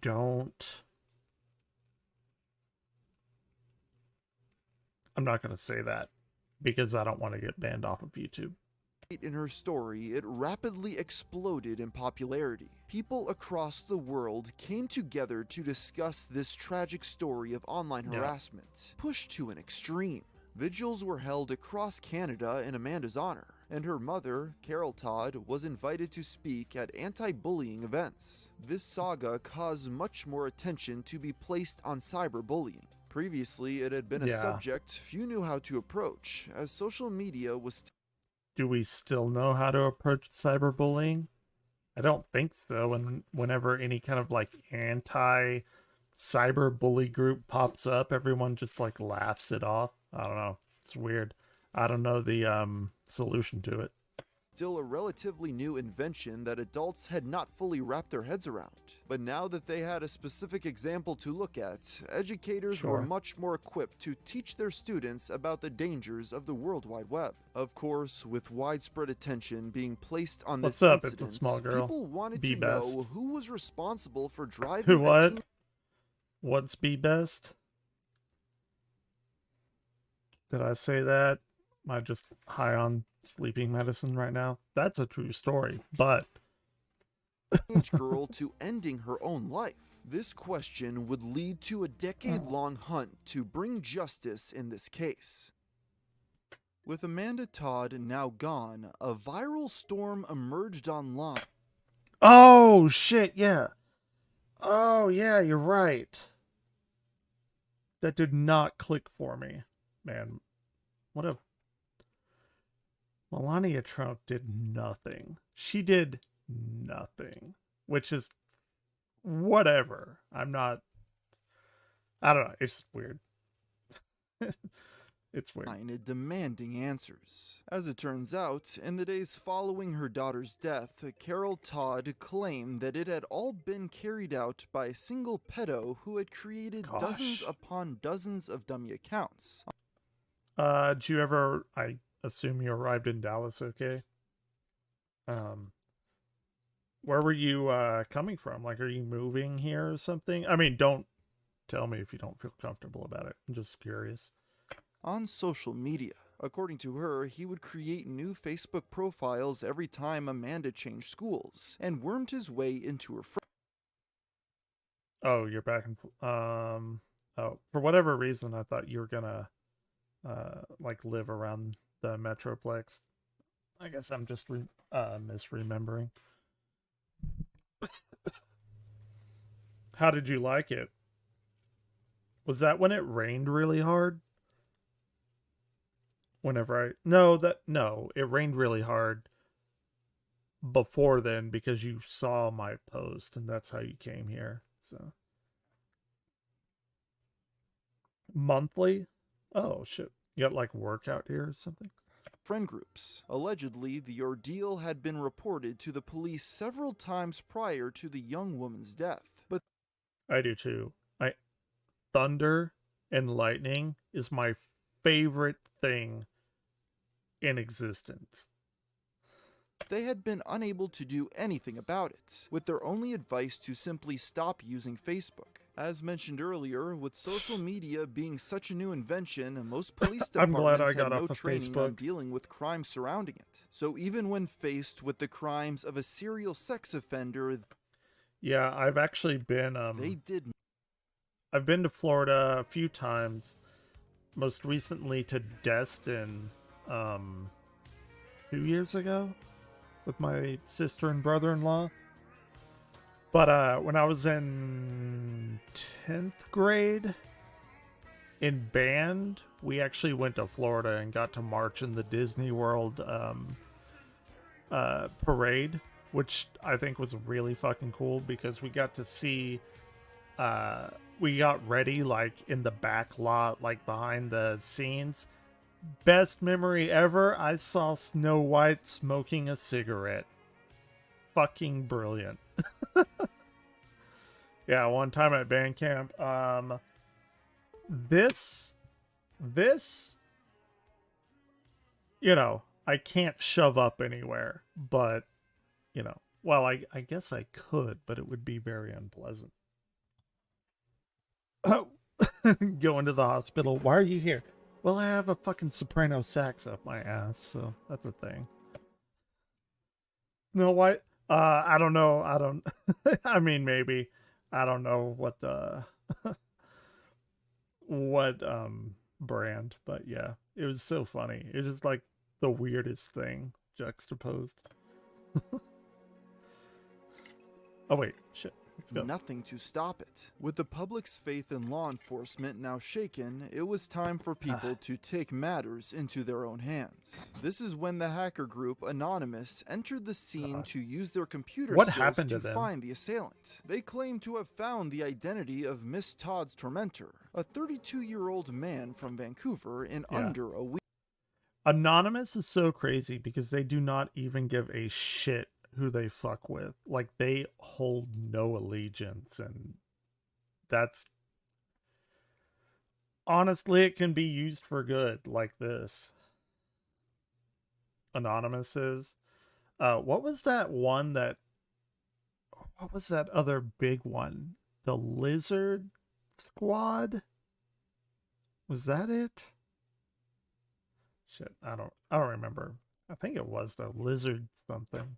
According to them, not only had this man been in contact with Amanda before she died, but was already on trial for a separate sexual assault case involving a minor. Yeah. Alongside this, they also published what they claimed to be his real name, address, and social media profiles. So they doxed him. Interesting. There was just one problem, though. The address they doxed didn't actually belong to the person they named. Suddenly, a flood of harassing and threatening messages were being sent to a completely unrelated person. That is the worst thing about all of this, especially because we had been calling it, like, YouTubers and other people, like, somebody's going to get killed, somebody's going to fuck up and get an innocent person killed. And that's exactly what happened with, I think his name was Tyler Blevins, wanted to swat somebody, and he knew, quote unquote, the address, but it was actually the person right next to him. And it's just like, dude, open the door to cops, and he had no clue what was going on. And then he reached for something, and they shot him and killed him. Dude had no clue about anything. They were trying to swat the guy next door to him. So fucked up. But he got thrown in jail. So good for him. Your asshole is on fire. Fucking Deliverance. Spice Naduya? I have never heard that or I've never seen that combination of letters. Yeah, so you're playing Ass Blaster 5000 DS. It's a brand new game. Everyone loves it.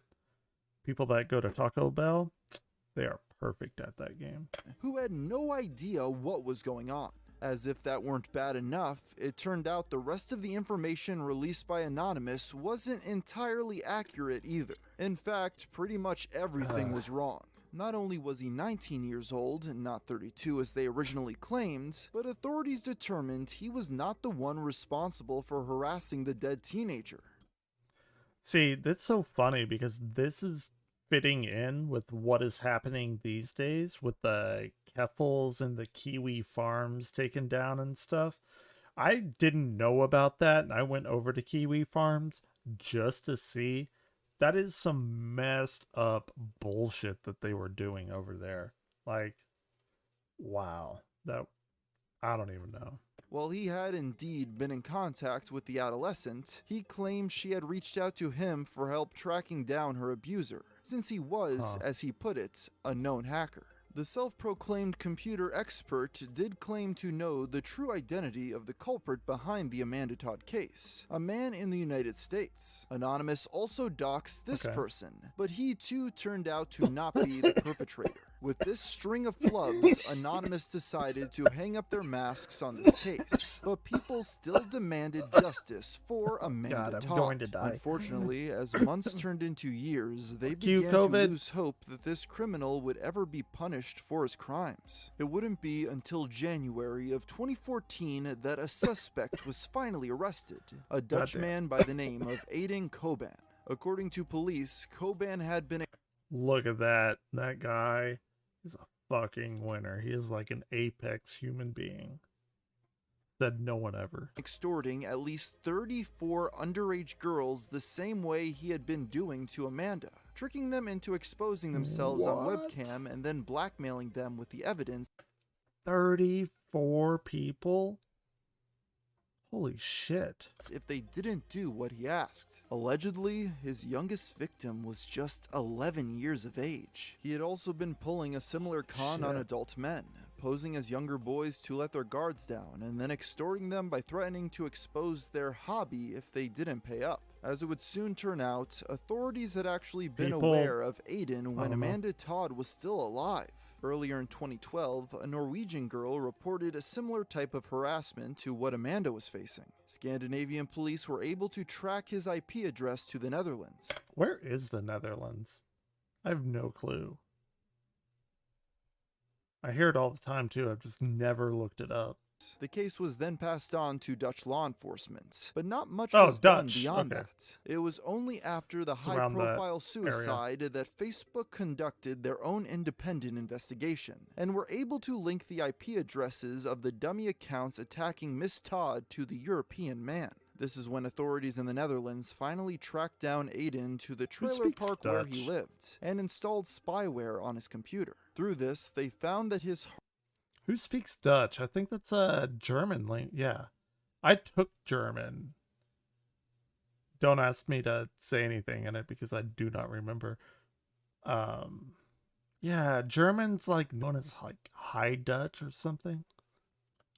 Hard drives were filled with over 204,000 files of CP content, as well as over 5,000 names of potential future victims. With all this evidence, the serial predator was finally able to be detained on charges of extortion, internet luring, criminal harassment, and possession and distribution of child pornography, adding There up it is. to a Child whopping porn. 72 offenses Sleepy time. in total. In the years You heading between out? his arrest and trial, Aiden would continually I'll profess try. his innocence. He Have a even good night. published an open Appreciate letter you from stopping jail, by. stating that police had the wrong man and that he had nothing to do with what happened to Amanda Always Todd. fun to When have his you. first day in court finally arrived in February of 2017, he pleaded not guilty on all charges. However, the judge disagreed, and Aiden was sentenced to 10 years and 8 months behind bars. This was not the end of the now convicted predator's legal proceedings, though. Justice still had to be served in the case of Amanda Todd. Those videos where they just do the signs because they probably know that they can't talk about it without just completely shutting down. Those videos are incredibly difficult to watch because your mind automatically goes to what like imagining what they were what emotional state they were in while they were making the cards. Sad. It's awful. Terrible.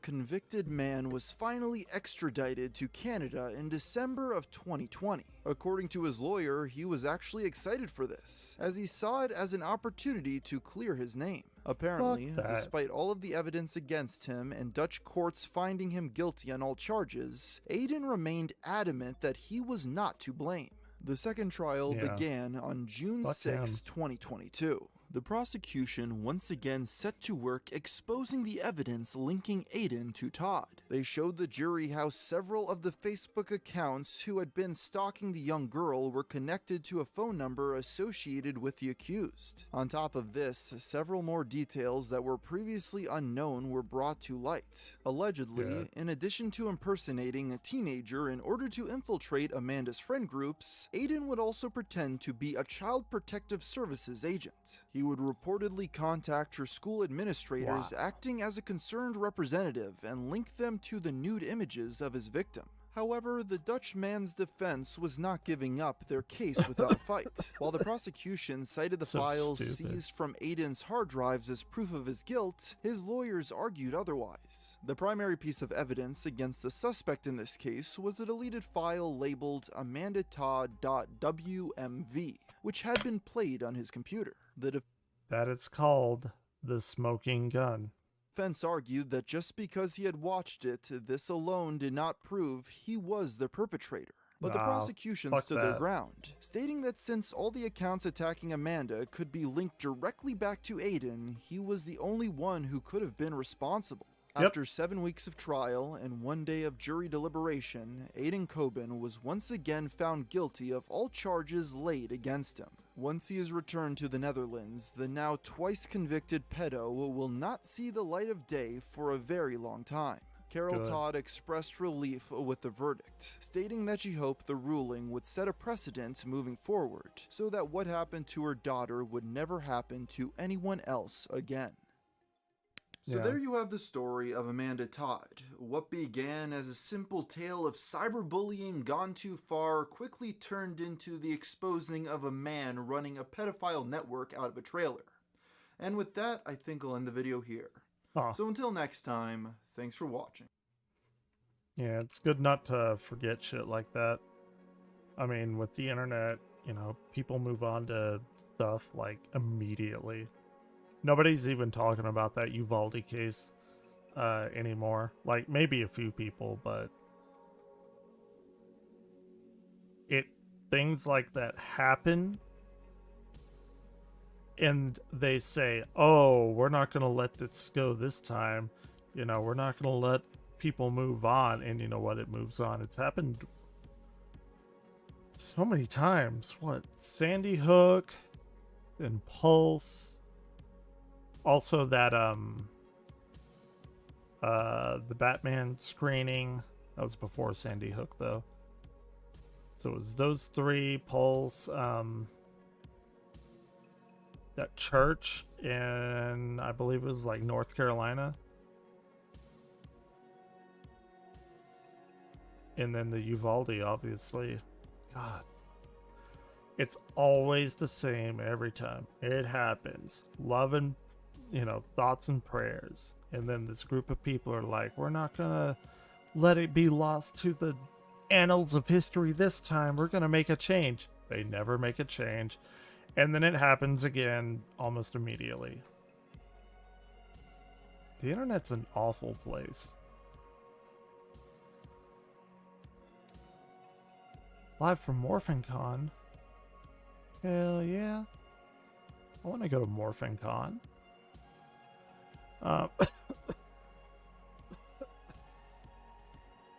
I guess we can boot up something and play it. What am I gonna play? I do have Stray. We can try that out for a little bit. Let's do that. Let's try that out.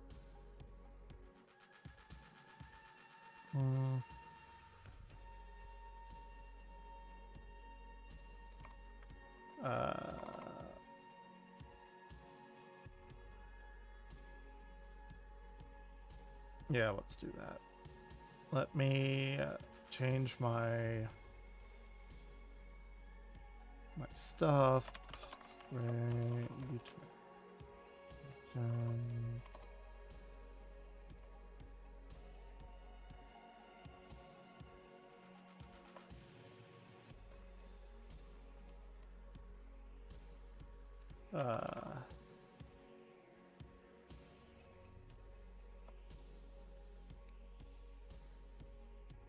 Yeah. Okay, cool. Get that done. It is.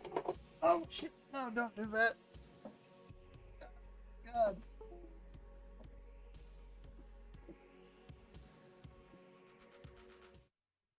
What do we got now? Let's do it. Okay, autosave feature. Blah, blah, blah. I do have a gamepad. Maybe.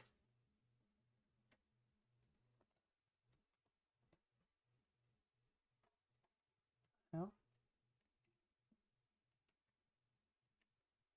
Okay, my cord management. The worst fucking thing ever.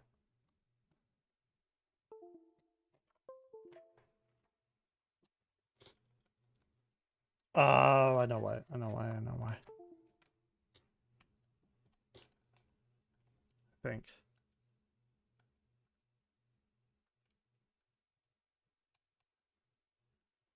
Possibly. Maybe not. That goes from there. Run there. Way over here.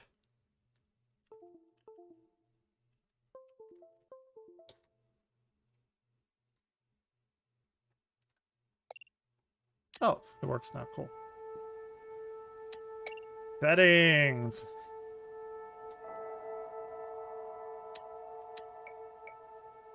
Audio controls. Graphics. I won't be able to see the 60, but I will. Really don't care for motion blur.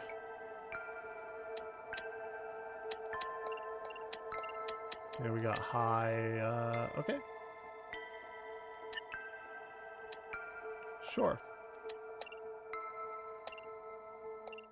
Let's see, what do we got?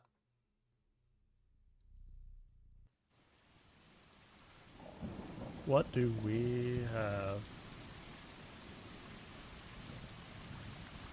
Oh, I need to change my title, don't I?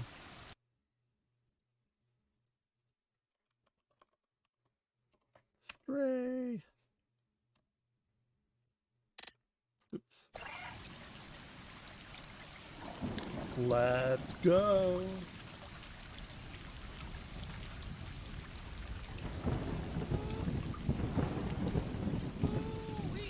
Alrighty.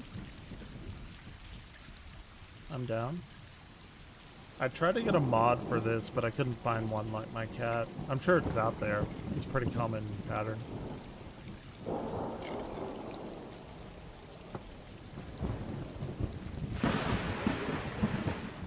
Alright. There we are. We're doing it.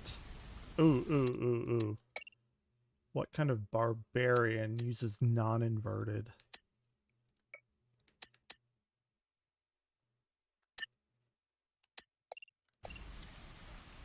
There you go. Alright. Our little kitty cat. Yeah, sure. Absolutely. Why did my screen go black? Aw. I need to get the Orion pattern mod. Alright, cat. You're gonna do cat stuff. Was it? I just started it. What's up, man? How's it going? Just got done with some creepypastas. Aw. I need the Orion mod. I'm here on important cat business. Oh, cool. How far'd you get?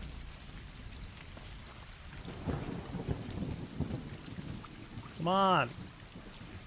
Doing important cat stuff.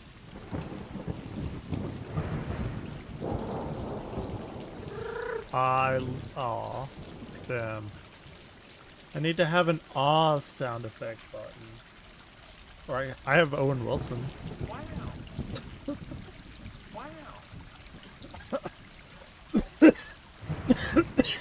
For the third time. Oh yeah. DLCs are fucking great.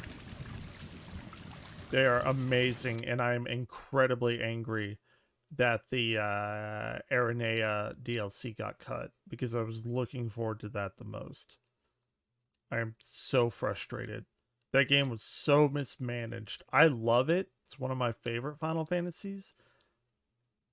But dear God, spreading the story over short anime clips, a movie, the game, DLC that should have been in the game. I don't know. I'm going on a rant. Let's go.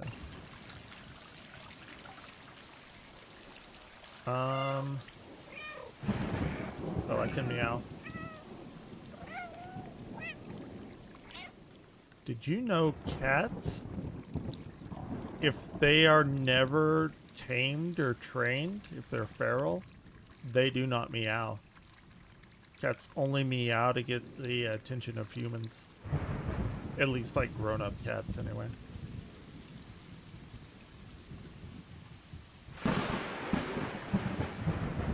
I don't remember the Ignis one.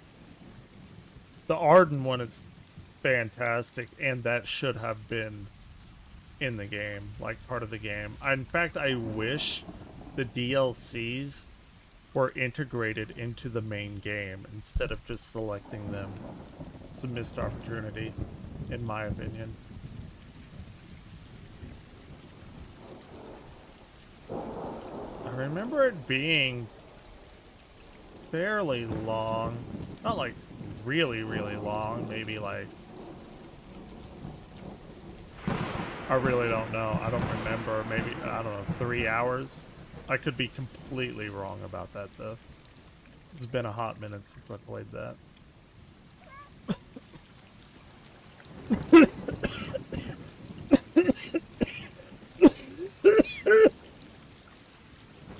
Sorry, the COVID is, you know, COVID is killing me. Well, the cough is. I don't have COVID anymore. Alright. We're doing catnap stuff.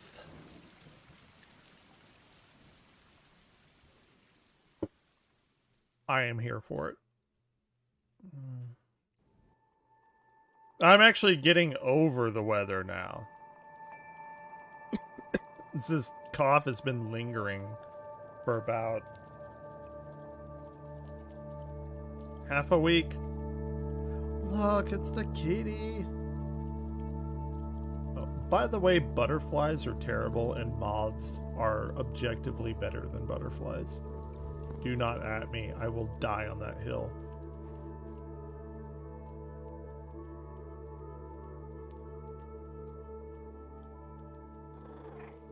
Orion? Orion! Come here! Come here! You should be in my lap while I play this. Orion! It's a cat game, come on. Please don't make me get up. Orion. Inside the wall. Some kind of Attack on Titan stuff.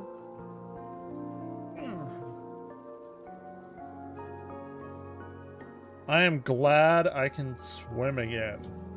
Get some fucking exercise now. Until it gets cool. Too cold.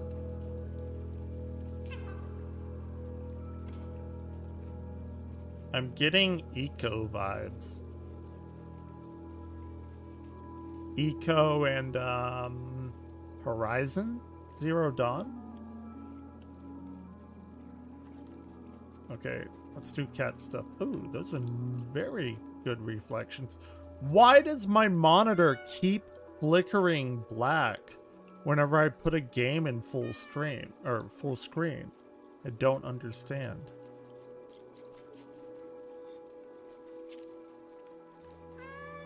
Okay, cat. That black one looks like my sister's cat. The monitor thing? Yeah, it just like randomly goes black every 15 minutes or something. Goes black for like 2 to 3 seconds. I don't know. Doesn't happen when I don't have a game in full screen. Yeah, only full screen. Like I was playing Samus Returns. I beat Samus Returns again, but putting the 3D excuse me. Putting the 3DS emulator in full screen. Yeah, it kept doing it too. It was really, really annoying.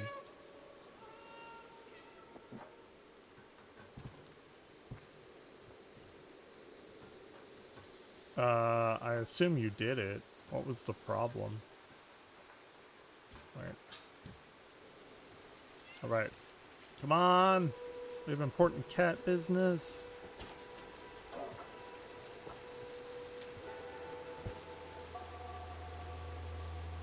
God, that's the worst.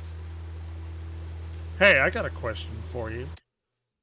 Whenever I change my volume, that thing pops up and I can't click under it. Is there a way to, you know, not have that there? Because it's really annoying when there's stuff on the top left screen that I can't click on. And I found the only way I've seen so far, because I searched about it, people are like, oh, disable this. But if I do disable it, it's like notifications or something, it will take away my sound, my little sound mixer thing in the taskbar. I don't want that to happen. I use that all the time. I just want that huge ass audio thing at the top left to go away. What's up? What? Caladrius Anjin? It's a party now. Did you stream? Galadrius?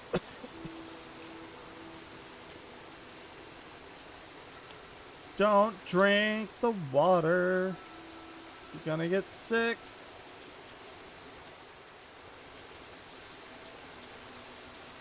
What's wrong? You weren't feeling well last night. Did I give you the Rona?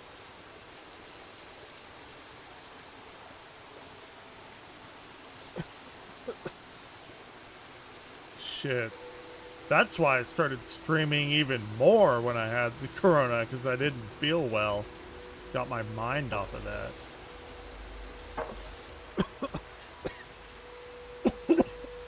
God damn.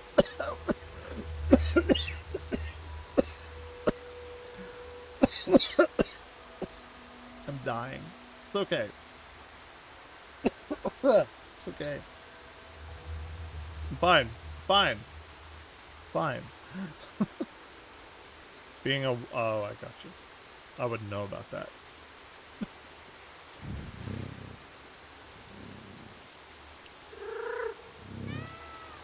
I need an awe button or a cute button for my soundboard. Laura Knight, what's the... Oh, I assume you mean last night. Look, it went black, one.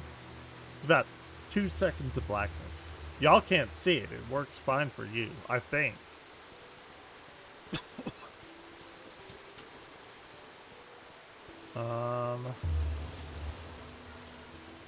Come on. We are on a very important cat mission. Specific to cats. We're gonna destabilize the government. Oh, it black again. 1, 2. We're gonna destabilize the government in Guatemala. That's like the mission.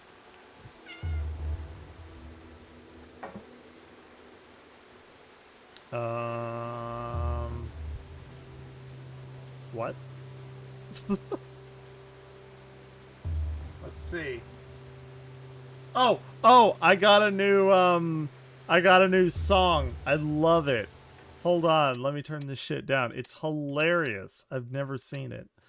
Audio. It's gonna turn the music down a little bit. Not all the way. Here we go. This is so fucking funny. Hell no, to the no, no, no. Hell to the no, hell to the no, to the no, no, no. Hell no, no. I love it.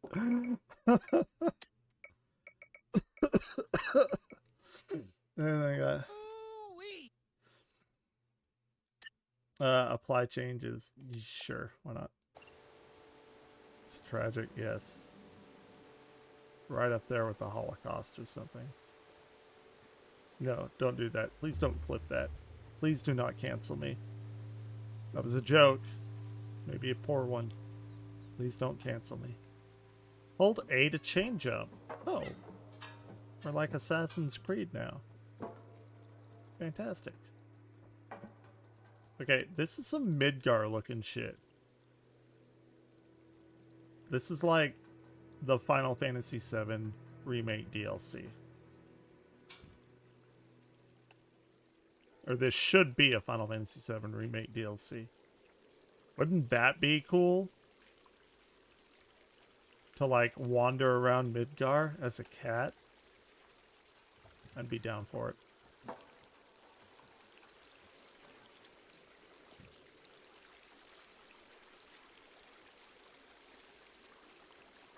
Yeah, I haven't played it yet, the Yuffie stuff. But I'm talking specifically for cats. Herb's been playing Road 96. I have never heard of that game. I've never heard of that.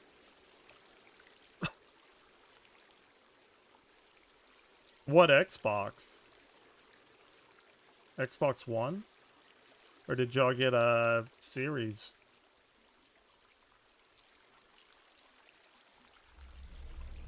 Get those cat reflexes. Or cat... Those aren't reflexes. I don't know what the fuck I'm talking about. I took a bunch of sleeping pills. Ignore me. Okay, we're looking... This game better have a sequence where you get into catnip. If it doesn't, I'm just gonna fucking throw away my computer. That seems like the obvious choice. I did not know you had a Series S.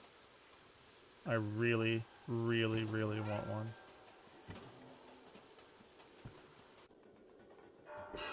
What is it? Some kind of car game or something. Oh! It was at this moment that he knew he fucked up. It was at this moment that he knew he fucked up.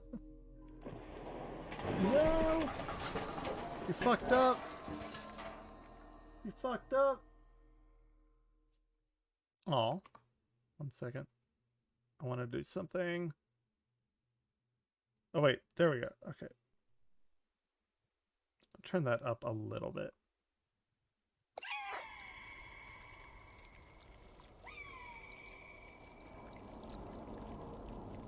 Ooh-wee! Ooh-wee. Alright. We're gonna meet Pickle Rick and the cockroaches, I guess. Aww.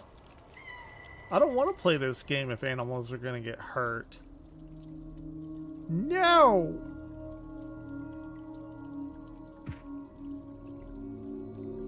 I will actually probably cry like 100 times during this game.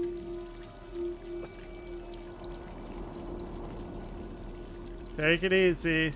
I am going to stream the Artemis rocket launch at 7 a.m. today. 7:30. Had to save these kids.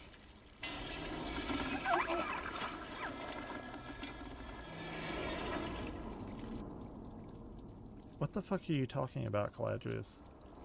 Road 96 is that? Oh.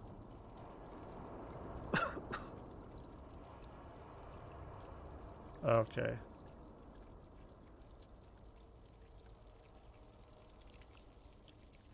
And he just moved in to help the next. Apparently he had to try and save these kids from being killed that are trying to escape the country. And if he messes up, they will die. And he just moved in to help the next. My head is about to explode from that sentence structure. He just moved in to help the next. Oh. I don't know. It's weird. I'm pretty up on that stuff, but I've never ever heard of that game. Is it like an indie game or something? Ooh, can I knock stuff off with my paw? You know what? I don't want to play this without an Orion skin patch, pattern patch, whatever. I really, really don't. I think I am going to stop it until I can do that. I'm not going to do it on stream, but...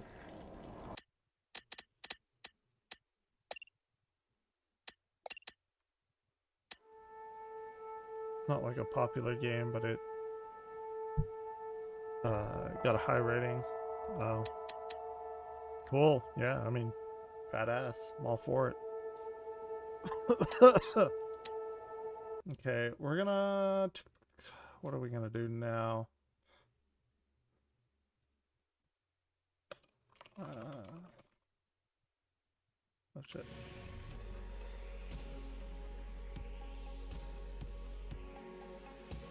What am I gonna play now?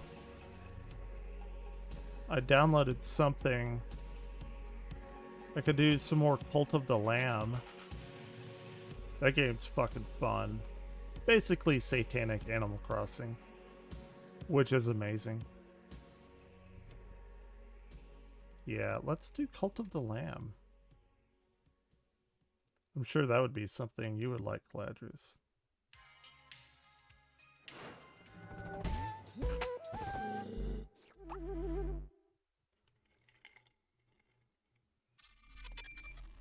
Seven viewers. I'll have to hit the like button. Struggling over here. Alright. No, this isn't Stray, damn it. keep forgetting to change the title. All right.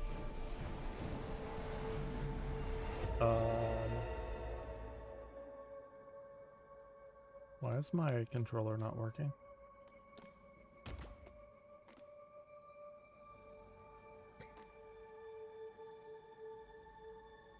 Controls. No. Game. What? Why is my shit not working? Oh, I think I know why, actually. I still have my Super Nintendo controller plugged in. Okay, let's go back to it. Let me try it again.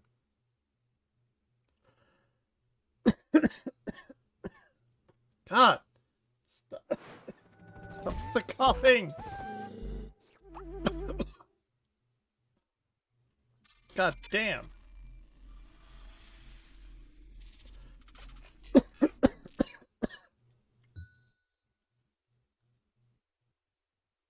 Please work. Oh, it works! Hell yeah! Alright. Play. I'm on day 20. I have 6 followers. And I bet they've shat everywhere while I've been gone. I bet it's just a pile of shit. Oh, and that guy is a dissenter. I've already heard enough of your lies for a day. We will continue our argument tomorrow. Fuck that guy.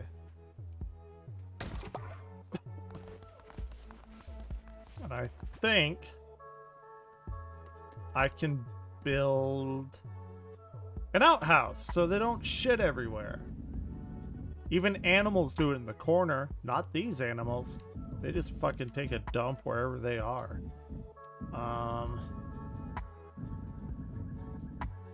Where's the out? Let's go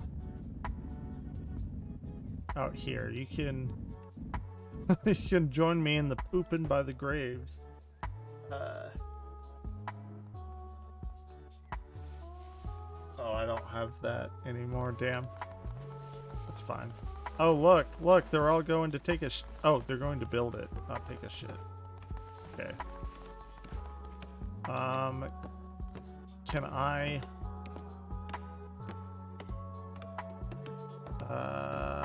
give a blessing? Okay. He's doing the thing. Those birds keep taking my seeds, god damn it.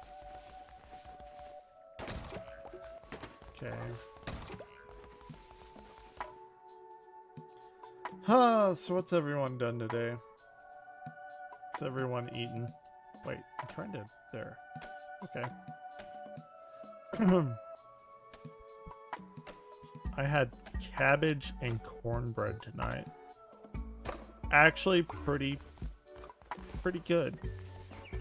Not bad. You need to get better. Sick. I need to be sent for bed rest or I could die.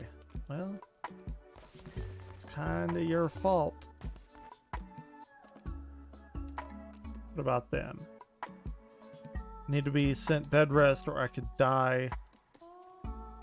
Is that the dude that, like, wanted me to cook him a poop bowl to eat? And yes, that is what happened. Yeah, there he is. Look at that. He has some kind of weird fetish with poop. He saw poop. What a great day. He's like, oh shit, there's a turd. Fuck yeah. Today's gonna be great. He saw vomit. And he wants to taste it. I guess You keep doing you. Yes. Oh, that guy is not happy with me. I guess blessing. I don't know. I have no clue.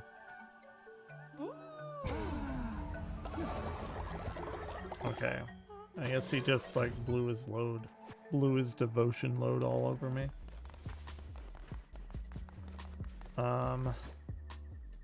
Are these people hungry? Kind of. So, see, bowl of poop. You know. I mean, sure. Grassy gruel. Oh, yeah, I got a doctrine to, like, make them enjoy it. So let's do that.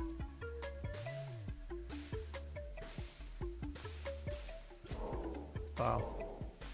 Wow, I was too overconfident. Stop eating the burnt food! God, you people, or animals. Jesus. Okay, these are my, like, planting stuff. And I guess we're gonna go and kill some shit. Maybe give a sermon, or have I already done that today? Oh, no, I haven't. Cool. Let's hold a mass. And we are the Cult of Balin Star, so that's our cult name. Why do I only have 4? Oh, the people are sick. I gotcha. That's fair. That's fair. And, dude, what is this guy's fucking problem?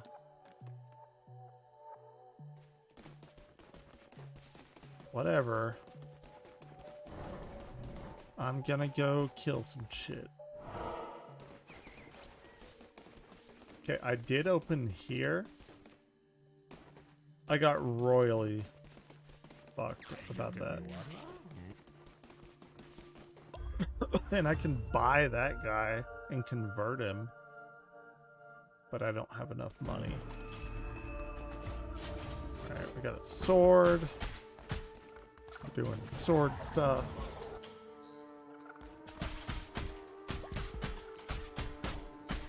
These guys always take forever, but they do give wood. That's what she said.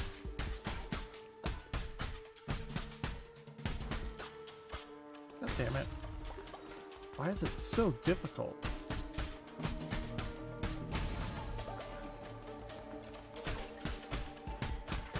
This is very boring part of the game. Alright, now we're gonna kill shit.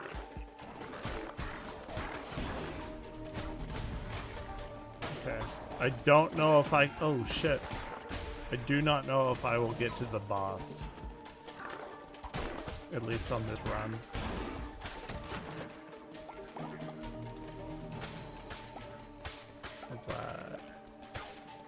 Alright. Please like the video if you're here. Even lurking.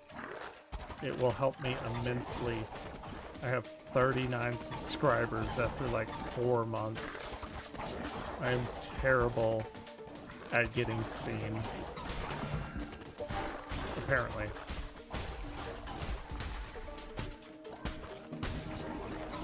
Or dislike it, too. You don't have to hit like. I don't care.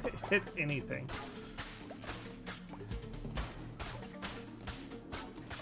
Alright. It's good there. Combat is a little, like, boring. It's not bad, but... Oh. Okay. So I do have this, like, death heart. Whenever I take damage, it'll kill not kill, but harm everyone on the screen. So, that's pretty good. game is definitely fun and worth it. I'd like to get it on my Switch. It has a Foamy the Squirrel vibe. Does anyone remember Foamy the Squirrel? Just me? Alright, we can drop fish. I think we're doing the other one. Oh yeah, I have to collect. What is it? Oh, tarot cards unlocked. I gotcha.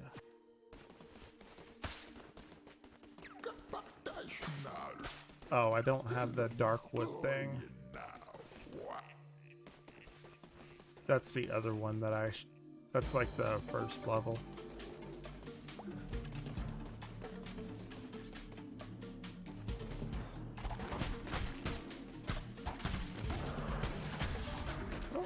Really? Oh, that's like poison or something? Gotcha. Oh, and it dissipates. It's kind of good. Or maybe not. Ah, okay. Just got something.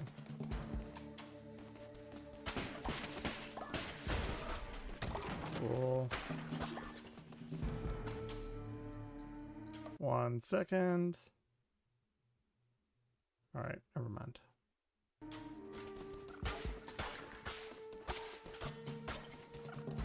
Pretty fun. These runs are really short too. Quite a stone candle. Cool. Oh, decorations. I'll take it. Hell yeah. Is that my no, there's no way that's my first decoration. No way. Maybe it is. Okay. Okay, so I think I can get a supporter, something random. I don't know what that symbol is. I'm gonna go to the supporter route.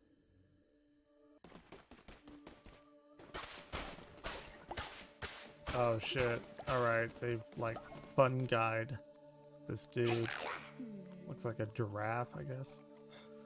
Okay, please accept our sacrifice. Blah blah blah, fertile soils. Gotcha. That's gonna help immensely. Oh, hell yeah. Come on!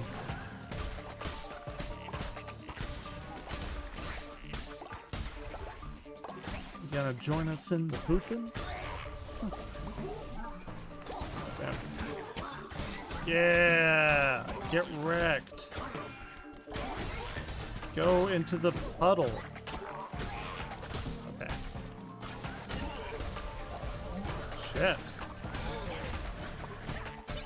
They are not gonna stop anytime soon.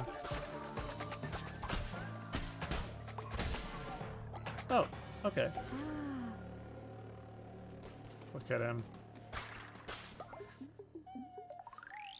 Alright. You are now part of my cult.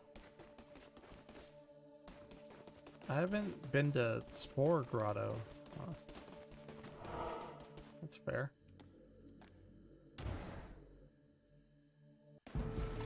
Alright. Oh, you can steal devotion from other elder gods. Yeah, I don't know. Weird. They're shrines anyway.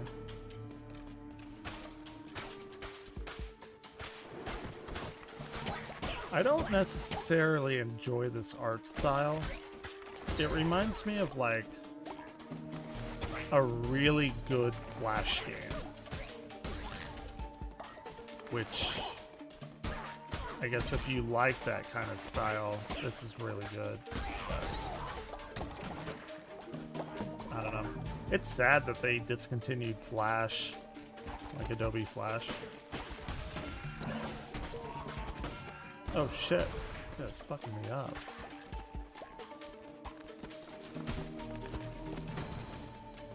So, I guess those X's are traps or something?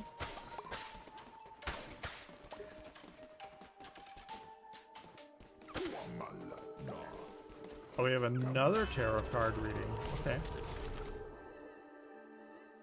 Increases chance to spawn better chests.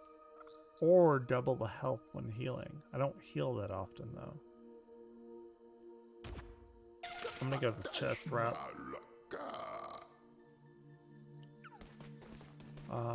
Okay.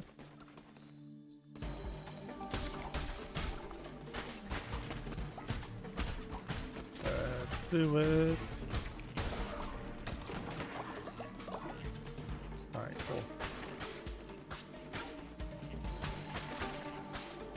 cool. Starting to get hungry again. I've been streaming for 3.5 hours nearly. I may go make food in a minute. And then come back because I am definitely at least streaming until 7:30, 8 o'clock in the morning. And it is nearly 2 now. It's a lot of time ahead of us.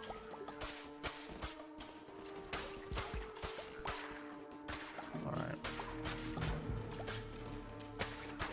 And chopping down these trees are good because you want the bones to perform like rituals and stuff.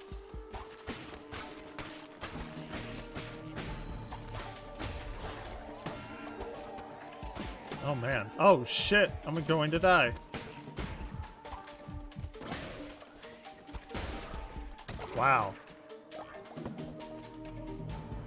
That was incredibly close.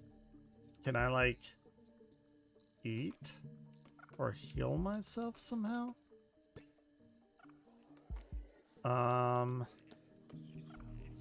Probably not. That's not ideal. I do not... Guess you can heal... No, surely you can heal yourself. Because there was a tarot card that said double healing. I don't know.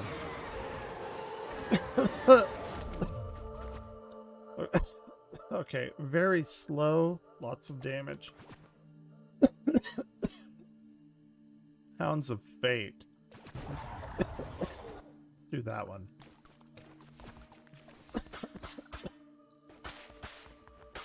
Because that's going to allow me to stay away.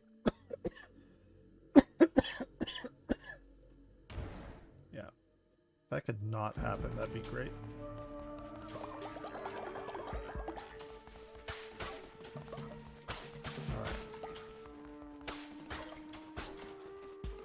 We are about to fight the main boss.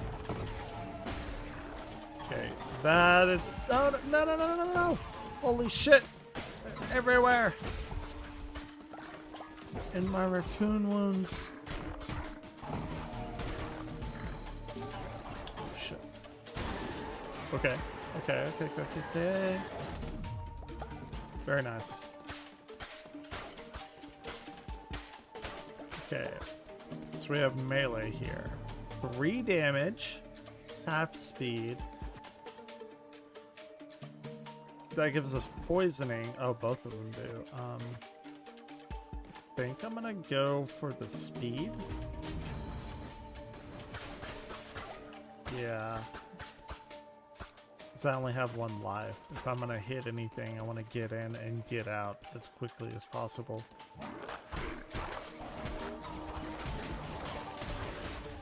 I am probably gonna die in this room regardless.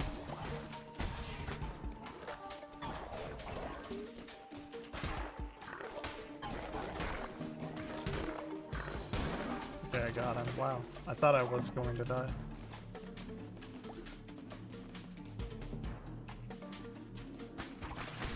Okay.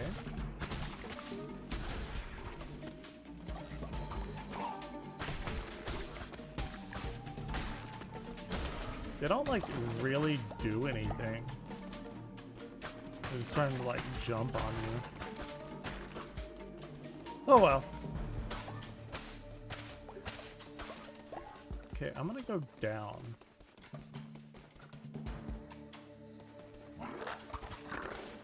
Probably should not have gone down. Oh, fuck. Okay. Oh. Oh, shit. Oh, shit. Getting got. Come on. Poison. Poison. Die. Okay. Ooh-wee. There you go. There's an ooh-wee. Okay. This is one of its big followers. I'm probably going to die. Oh, yeah. Oh, that is just awful. That is just not good. Yep, I died. Okay, that's fine. Not completely terrible. I don't really know. I guess you can increase your damage and stuff, like base damage. I don't know. Could be talking out of my ass. It's the likely thing. Spore Grotto. Alright. I have no clue what's over here. It's some sort of thing. Okay. Good. I don't know. What is this? Rare decorations. Ooh. Okay. We sell them to raise money for mushrooms. More mushrooms! We must always have more. I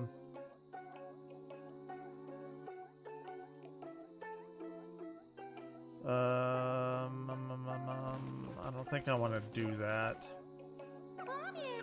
Cards. So, I guess these become unlockable? And they randomly show up when I get to a tarot dealer? You gotta go the night, right? It's the only logical choice. Yeah, okay, it unlocks it. Fair enough. Okay, and that shows me what all I've unlocked. Okay, what's in here? Some sort of person. Sozo, of course. Researcher of all things mushrooms. God damn it, they used a fungi pun. Alright, time to throw the computer away. Shut up, Sozo. You've already fucked it up. Sozo need more. We'll collect. Okay. Sozo will devote myself to your cause. I'll rip off your okay. You will give us the power of the mushrooms. I know that power very well. I used to grow that power in college. But you do not need to use it on Sozo. Take the path to Anura and find Zozo mushrooms. Okay, so I guess he unlocked the mushroom stuff for me.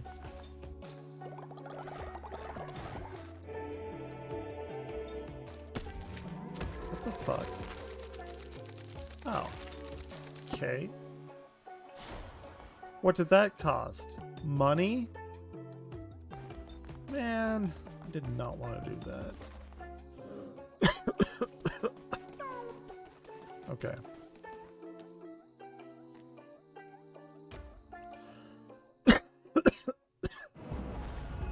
I'm back, baby. Let's go. Dude, that guy is fucking my clan up. Where's he going?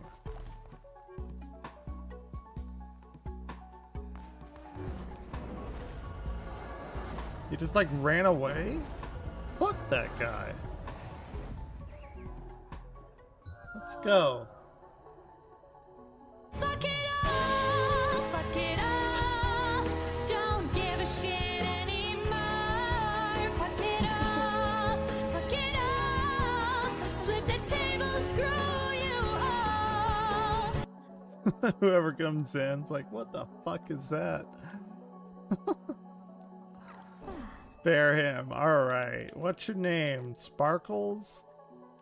Sure. It's Rick and Morty Sparkles, the flying unicorn or whatever the hell it was. Choose form. Okay, I can make him be whatever I want to. A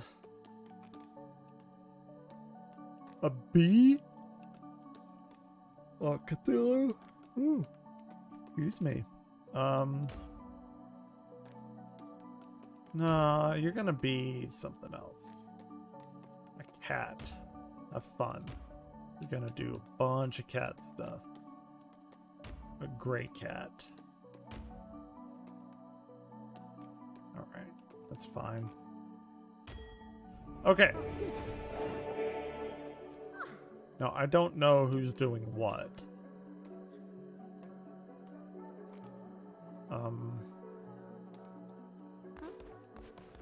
Wait. Why is he so angry with me? Do I have a gift? Here.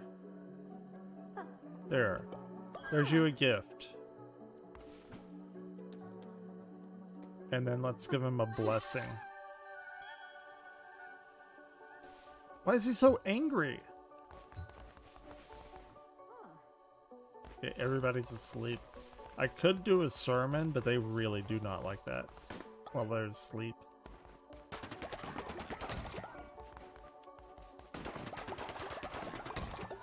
At least I'm getting wood. You!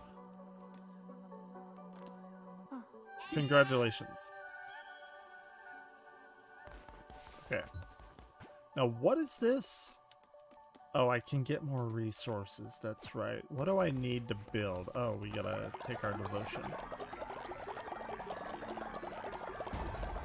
That's a lot of devotion. Divine inspiration, not devotion. I'm an idiot. Okay, I just built the outhouse, so I have a healing bay? Okay, it's like a hospital or something. I do not have a prison. What is the tabernacle? Place for followers who are not worshipping. Oh. That's interesting. What does that lead to? Cheaper rituals? Shrine flame bundle? Light the cleansing fire and harvest more devotion. Okay. Okay. That may be the way to go. But the prison holds naughty followers. I think I want the prison.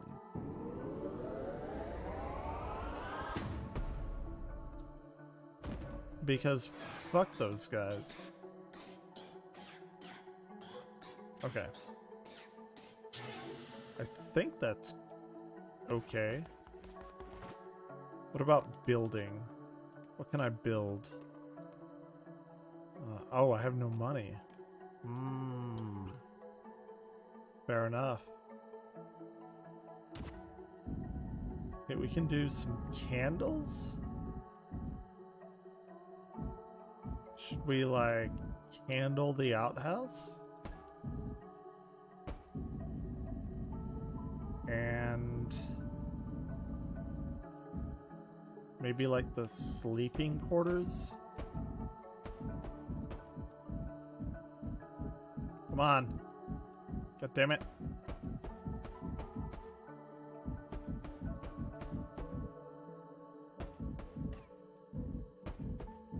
Okay, that'll work. It's fine. Actually, that's, whatever. That's fine. I don't give a shit.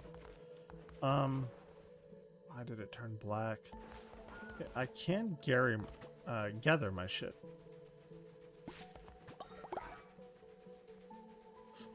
So let's do that and make them like a berry meal, I guess.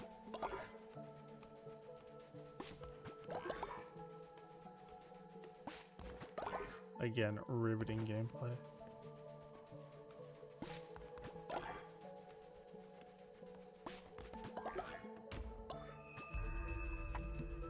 All right, day 23.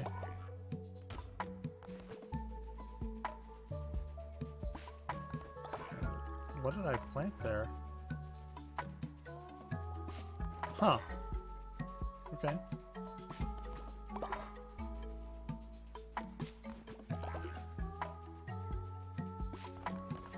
Alright. I'm gonna gather these berries and then go make food. And I will start up another stream in a little while. But first, the berries and flowers, I should.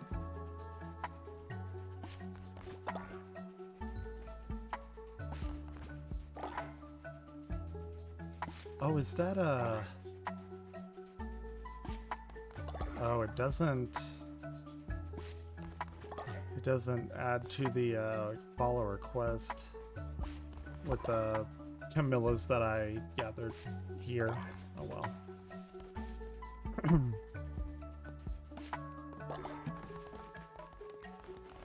Okay, hey, the dissenter is back. Re-educate.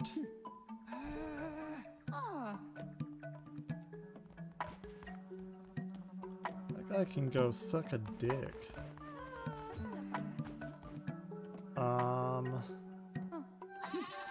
Is a blessing.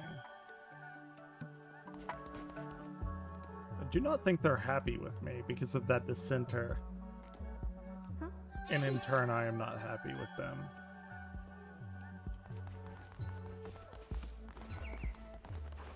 Oh, did the other people get well, I guess?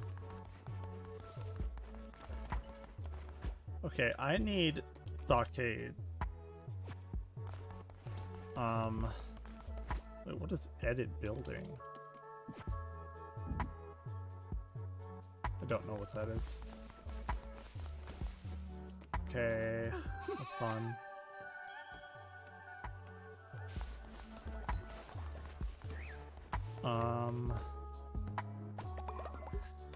Gonna join us for the poopin'?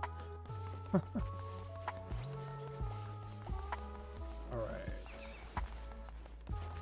Nobody's like working.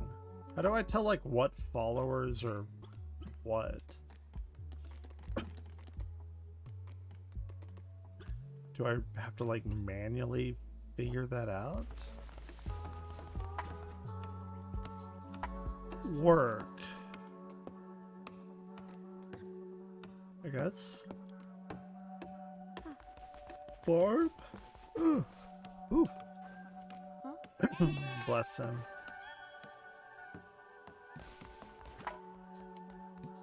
Okay, work. I guess he is working.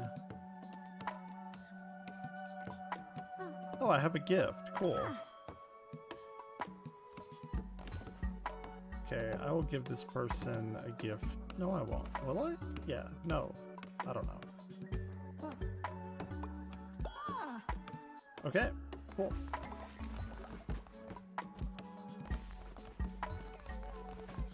Okay, did I already pray them? Yeah, I did.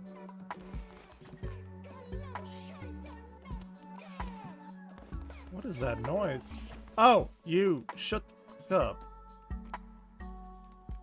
Dissenter. The faith in the cult is too low. I need to be re-educated or I might leave. Get the fuck out of here then. I don't care.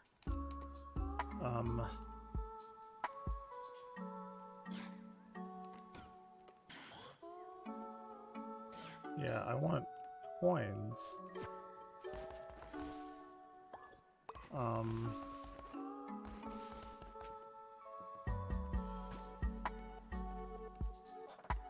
How do I do that?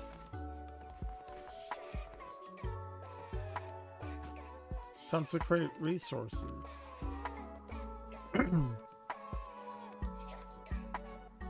Huh. Maybe I have to, like, tell them to do that? Motherfucking mosquito in here. Are you kidding me?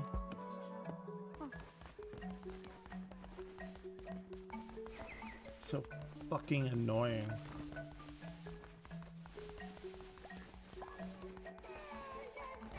Hey, stop listening to him.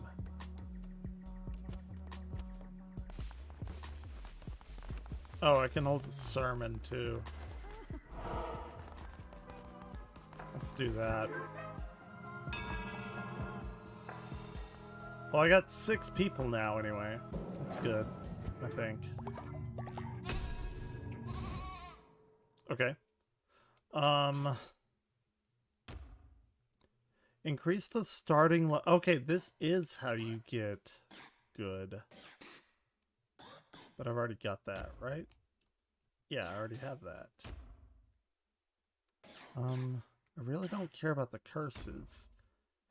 The necromantic weapons are... That sounds pretty cool.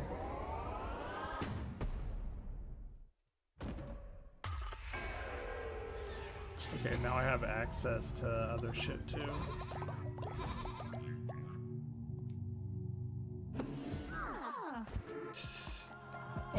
Can I enhance my crown any? No, I can't. Never mind. I'll shut my whore mouth. Okay, we can perform a ritual.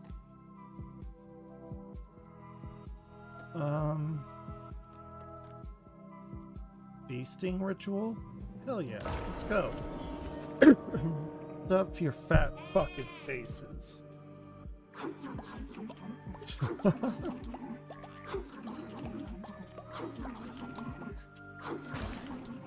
There we go.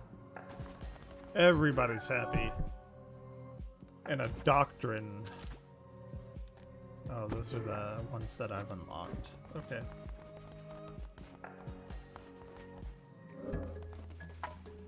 Okay, they're booted up. They are... I don't know what that, that symbol is at the top. That little gear looking thing, but alright. Okay, oh yeah, we need money. I do want to build that prison before I go. I think I can do it after they complete all of that.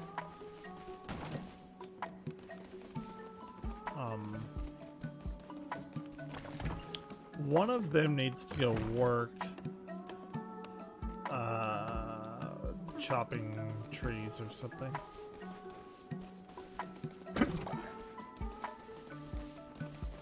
Just waiting around.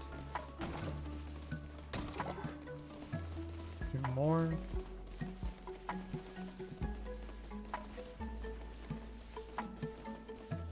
Oh, I guess everybody's using the outhouse. Good. What is that like on the top? Is it like a designation of how full it is? I think. I don't know. I assume. Oh, I know what I'm gonna do. I'm gonna go to the fishing place. What was that? Something bad just happened.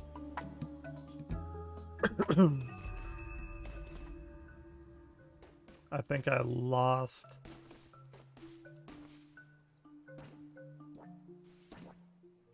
I don't know what that icon is at the top of the screen. Is there any way I can check? Like a help? Faith. A dissenter. Okay. Re-educate them to bring them... Wait, what's the faith thing?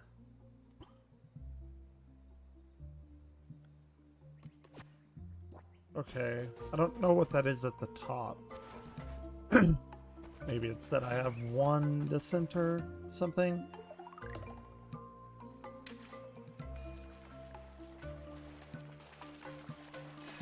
Fishing minigame's pretty fun. I mean, it's simple, but...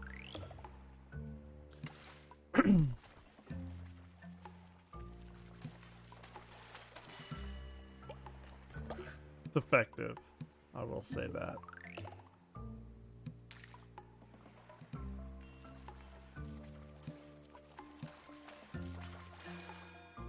What did I get?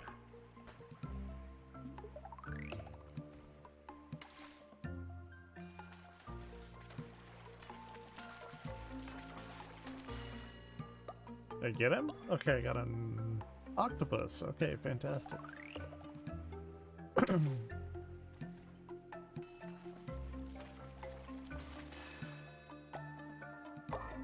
I don't know what I can do with the fish.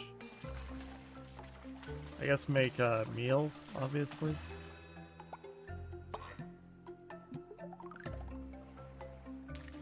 Come on. Oh, he sees it. Cool.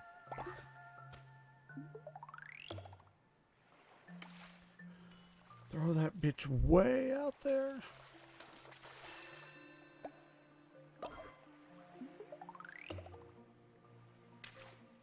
It's only been 4 hours.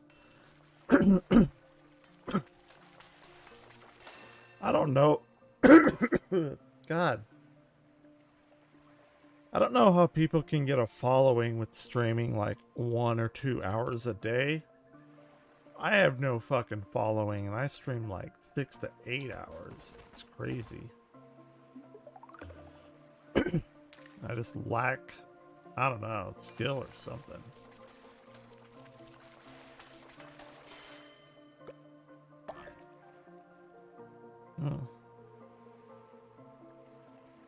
Okay, this guy, oh, we need the squid and the lobster. Okay. I see.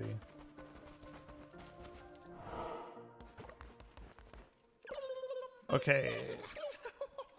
The lighthouse. We need crystals?